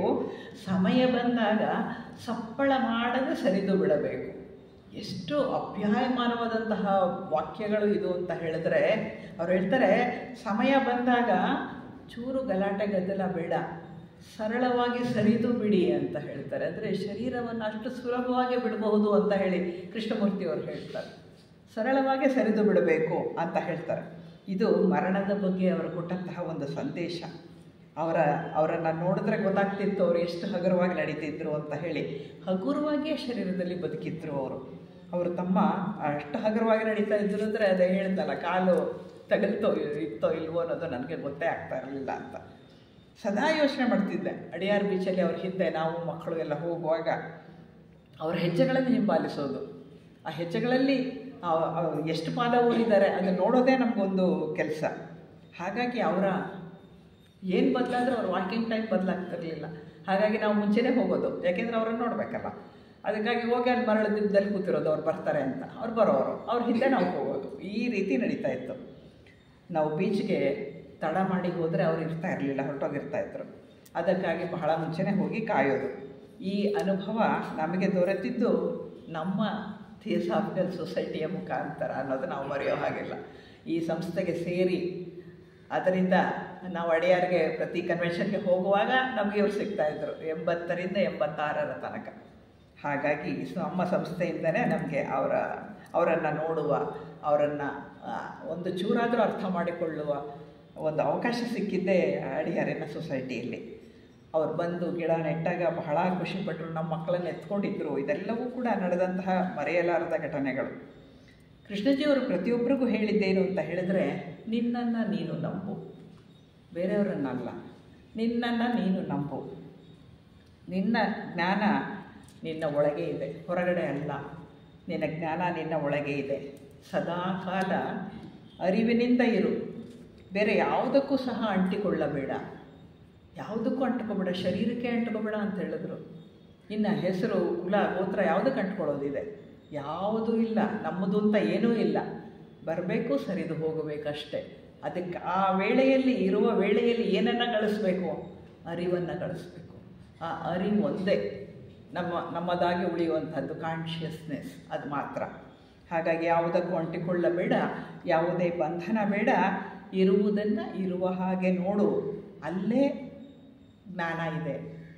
ಜ್ಞಾನ ಬೇರೆ ಎಲ್ಲೂ ಇಲ್ಲ. ಇರುವುದನ್ನು ಇರುವ ಹಾಗೆ ನೋಡಿದಾಗ ಅಲ್ಲಿ ಜ್ಞಾನ ಇದೆ ಅಂತ ಹೇಳಿದರು. ನೈಜವಾದಂತಹ ಆಧ್ಯಾತ್ಮಿಕತೆ ಅಂದರೆ ಅದು ಯಾವತ್ತೂ ಕೂಡ ಮಲಿನಗೊಳ್ಳದ, ಕಲುಷಿತವಾಗದ ಜೀವಸ್ವರೂಪ ದರ್ಶನ ಅಂತಾರೆ ಅವರು. ನಮಗೆ ಜೀವಸ್ವರೂಪ ದರ್ಶನ ಅಂದರೆ ಏನು ಅಂದರೆ, ಜೀವದ ಸ್ವರೂಪ ಹೇಗಿದೆ ಅನ್ನೋದು ನಾವು ಅರ್ಥ ಮಾಡ್ಕೋಬೇಕು ಅಂತ ಹೇಳಿದ್ರೆ ನೈಜವಾದ ಆಧ್ಯಾತ್ಮಿಕತೆಯೇ ಅದು ಅಂತ ಹೇಳ್ತಾರೆ. ಮಲಿನಗೊಳ್ಳದ, ಕಲುಷಿತವಾಗದ ಜೀವಸ್ವರೂಪ ದರ್ಶನ ಮಾಡಬೇಕು ನಾವು, ಆಗ ಮಾತ್ರ ಆಧ್ಯಾತ್ಮಿಕತೆ ಅನ್ನೋದು ಬರುತ್ತೆ ಅಂತ ಹೇಳೋರು. ಹಾಗೂ ಬುದ್ಧಿ ಮತ್ತು ಹೃದಯಗಳ ಸಮರಸತೆ ಅಂತ ಹೇಳ್ತಾರೆ. ನಿನ್ನ ಬುದ್ಧಿ, ನಿನ್ನ ಹೃದಯ ಎರಡೂ ಒಂದಾಗಬೇಕು. ಅವೆರಡೂ ಕೂಡ ಸಮರಸವಾಗಿ ಕೆಲಸ ಮಾಡಿದಂದು ನಿನಗೆ ಆಧ್ಯಾತ್ಮಿಕತೆ ಬಂತು. ಆಗ ನಿನಗೆ ಜೀವಸ್ವರೂಪದ ದರ್ಶನವಾಗತ್ತೆ. ಹೀಗಿದೆ ಜೀವದ ಸ್ವರೂಪ. ಲೈಫ್ ಅಂದ್ರೇನು? ಲೈಫ್ ಅನ್ನುವಂತಹದ್ದೇನು ಅಂದರೆ ಜೀವದ ಸ್ವರೂಪ. ಇಡೀ ವಿಶ್ವದಲ್ಲಿ ಹೇಗೆ ಸೃಷ್ಟಿಯಾಯಿತು, ಏನು ನಡೀತಾ ಇದೆ, ಅದು ಹೇಗೆ ಜೀವ ವಿಕಾಸಗೊಳ್ತಿದೆ, ಈ ಎಲ್ಲವನ್ನು ಕೂಡ ನಾವು ಓದಿ ತಿಳ್ಕೊಂಡಿದ್ದೇವಲ್ವ. ಆದರೆ ಕೃಷ್ಣಮೂರ್ತಿಯವರು ಹೇಳ್ತಾರೆ, ಅದನ್ನು ಸಾಕ್ಷಾತ್ತಾಗಿ ನೀನು ಹೇಗೆ ನೋಡಬಹುದು ಅಂದರೆ ಹೀಗೆ ನೋಡಲಿಕ್ಕೆ ಸಾಧ್ಯ. ಜೀವದ ಸ್ವರೂಪ ದರ್ಶನ ಮಾಡಬೇಕು ಅಂತಾರೆ. ಅದಕ್ಕಾಗಿ ಬುದ್ಧಿ ಮತ್ತು ಹೃದಯಗಳ ಸಮರಸತೆ ಬೇಕು. ಅದೇ ಪೂರ್ಣತ್ವ, ಅದೇ ಕೇವಲ ಸತ್ಯ ಅಂತಾರೆ. ಅದೇ ಸತ್ಯ. ಅದನ್ನು ಗಮನಿಸುವುದೇ ಸತ್ಯ ಅಂತ ಹೇಳ್ತಾರೆ. ಅದು ದೈನಂದಿನ ಬದುಕಿನಲ್ಲೇ ಸನ್ನಿಹಿತವಾಗಿದೆ, ಅದೆಲ್ಲೂ ದೂರ ಇಲ್ಲ. ಎಲ್ಲೋ ಹೋಗಬೇಕು, ಕೈಲಾಸ ಪರ್ವತಕ್ಕೆ ಹೋಗಬೇಕು, ಇಲ್ಲಿ ಹೋಗಬೇಕು, ಅಲ್ಲಿ ಹೋಗಬೇಕು, ಏನೆಲ್ಲ ನಾವು ಇಟ್ಕೊಂಡಿರ್ತೀವಿ. ಎಲ್ಲಿ ಹೋದರೂ ಏನೂ ಸಿಗಲ್ಲ. ನೀವಿರೋ ಕಡೆಯೇ ನಿಮ್ಮ ಒಂದು ಅರಿವಿನಿಂದ ಆ ಸತ್ಯ ನಿಮ್ಮ ಹತ್ತಿರವೇ ಸನ್ನಿಹಿತವಾಗಿದೆ. ಸತ್ಯ ನಿಮ್ಮ ಒಳಗೆ ಅಡಕವಾಗಿದೆ. ಅದು ಚಿರಂತನವಾದದ್ದು. ಕೃಷ್ಣಮೂರ್ತಿಯವರು ಹೇಳ್ತಾರೆ, ಅದು ಚಿರಂತನ, ಸದಾಕಾಲ ಇರುವಂಥದ್ದು. ಅದಕ್ಕೆ ಚ್ಯುತಿನೇ ಇಲ್ಲ, ಸದಾಕಾಲ ಇರುವಂತಹದ್ದು ಅಂತ ಹೇಳ್ತಾ, ಅದು ಆನಂದದ ಸಾಮ್ರಾಜ್ಯದ ಬೀಗದ ಕೈ ಅಂತಾರೆ. ಸತ್ಯವನ್ನು ಅರ್ಥ ಮಾಡ್ಕೊಳ್ಳೋದು ಆನಂದದ ಸಾಮ್ರಾಜ್ಯಕ್ಕೆ ಬೀಗದ ಕೈ ಹುಡುಕದಂಗೆ ಆ ಬೀಗದ ಕೈ ತೆಗೆದ್ರೆ ನಿಮ್ಗೆ ಆನಂದ ಸದಾಕಾಲ ಅಲ್ಲೇ ಇರುತ್ತೆ.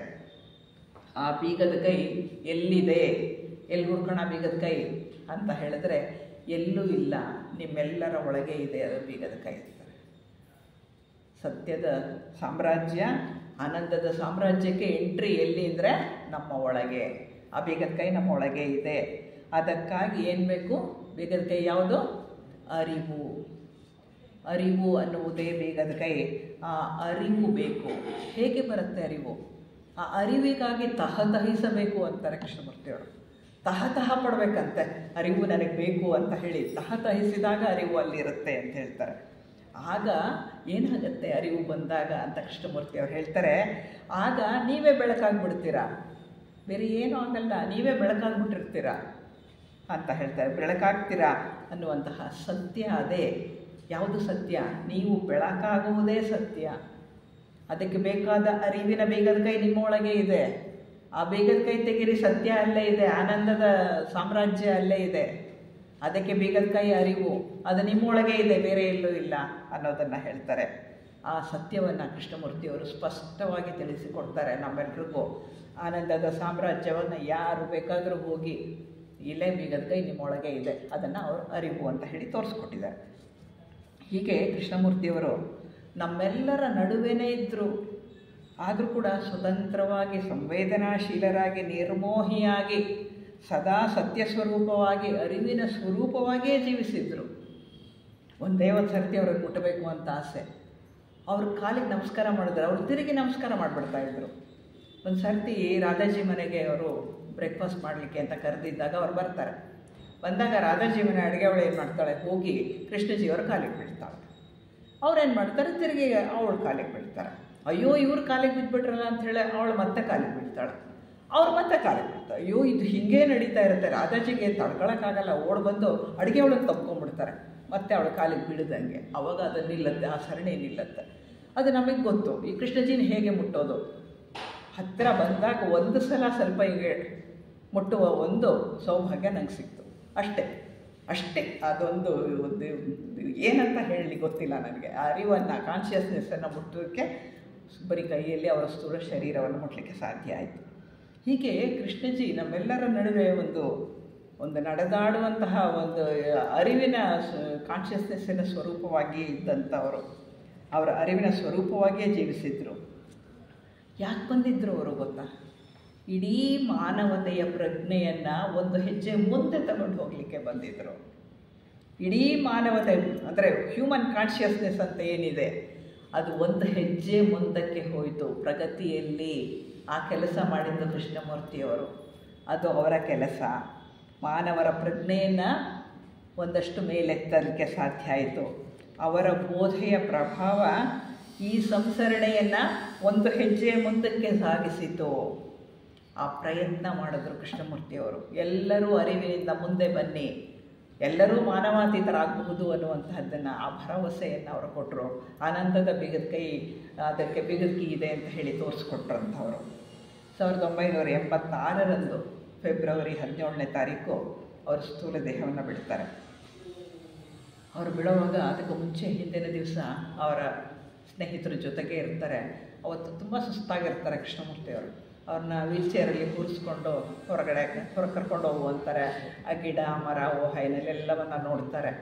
ಅವ್ರು ಏನು ಇನ್ಸ್ಟ್ರಕ್ಷನ್ ಕೊಡಬೇಕು ಕೊಡ್ತಾರೆ. ನನ್ನ ಶರೀರವನ್ನು ಏನೂ ಮಾಡಬಾರ್ದು, ಯಾರೋ ನನಗೆ ಒಂದು ವುಡ್ ಥರ ಸುಟ್ಟು ಬಿಡಬೇಕಷ್ಟೇ, ಇದನ್ನು ಯಾರೋ ತುಳಿದಂತಹ ಜಾಗದಲ್ಲಿ ಹರಡಿಬಿಡಿ ಅಷ್ಟೇ ಅಂತ ಹೇಳಿರ್ತಾರೆ.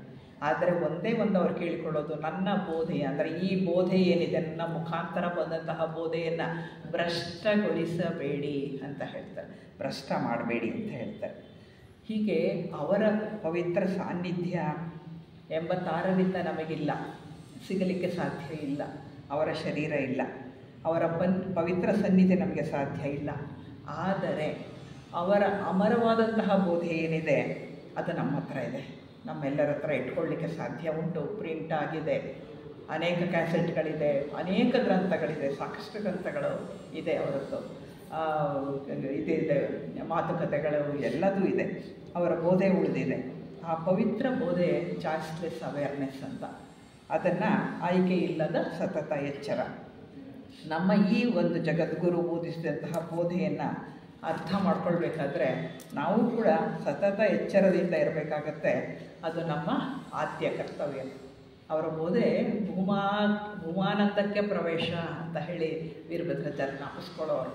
ಭೂಮಾನಂದಕ್ಕೆ ಪ್ರವೇಶ ಕೊಡುವಂತಹ ಬೋಧೆಯನ್ನು ಕೃಷ್ಣಜಿಯವರು ಕೊಟ್ಟರು ಅಂತ ಹೇಳಿ ಅವರು ಜ್ಞಾಪಿಸ್ಕೊಳ್ತಾ ಇದ್ರು. ಹೀಗೆ ಸತತ ಆಯ್ಕೆ ಇಲ್ಲದ ಎಚ್ಚರದಿಂದ ಇದ್ದಾಗ, ಅದು ನಮ್ಮ ಕರ್ತವ್ಯವಾದಾಗ, ಈ 3 ದಿವಸಗಳ ಕಾಲ ನಾವು ಏನು ಈ ಒಂದು ಗ್ರಂಥವನ್ನು ಅಧ್ಯಯನ ಮಾಡ್ತಾ ಇದ್ದೇವೆ, ಅದರಲ್ಲಿಯೇ ನಿಮ್ಮ ಮನಸ್ಸನ್ನು ನಿಲ್ಲಿಸಿ ಆದಷ್ಟು ಅವೇರ್ನೆಸ್ಸಿಂದ, ಅಂದರೆ ಅರಿವಿನಿಂದ ಇರುವಂತೆ ಪ್ರಯತ್ನ ಪಟ್ಟಾಗ ಖಂಡಿತವಾಗಿ ನಾವೆಲ್ಲ ಒಂದು ಹೆಜ್ಜೆ ಮುಂದೆ ಹೋಗ್ಬೋದು. ಅರಿವು ನಮ್ಮಲ್ಲಿ ಜಾಸ್ತಿ ಆಗುವಂತಹ ಒಂದು ಸಾಧ್ಯತೆ ಇದೆ. ಇದು ಪ್ರಸ್ತಾವನೆ.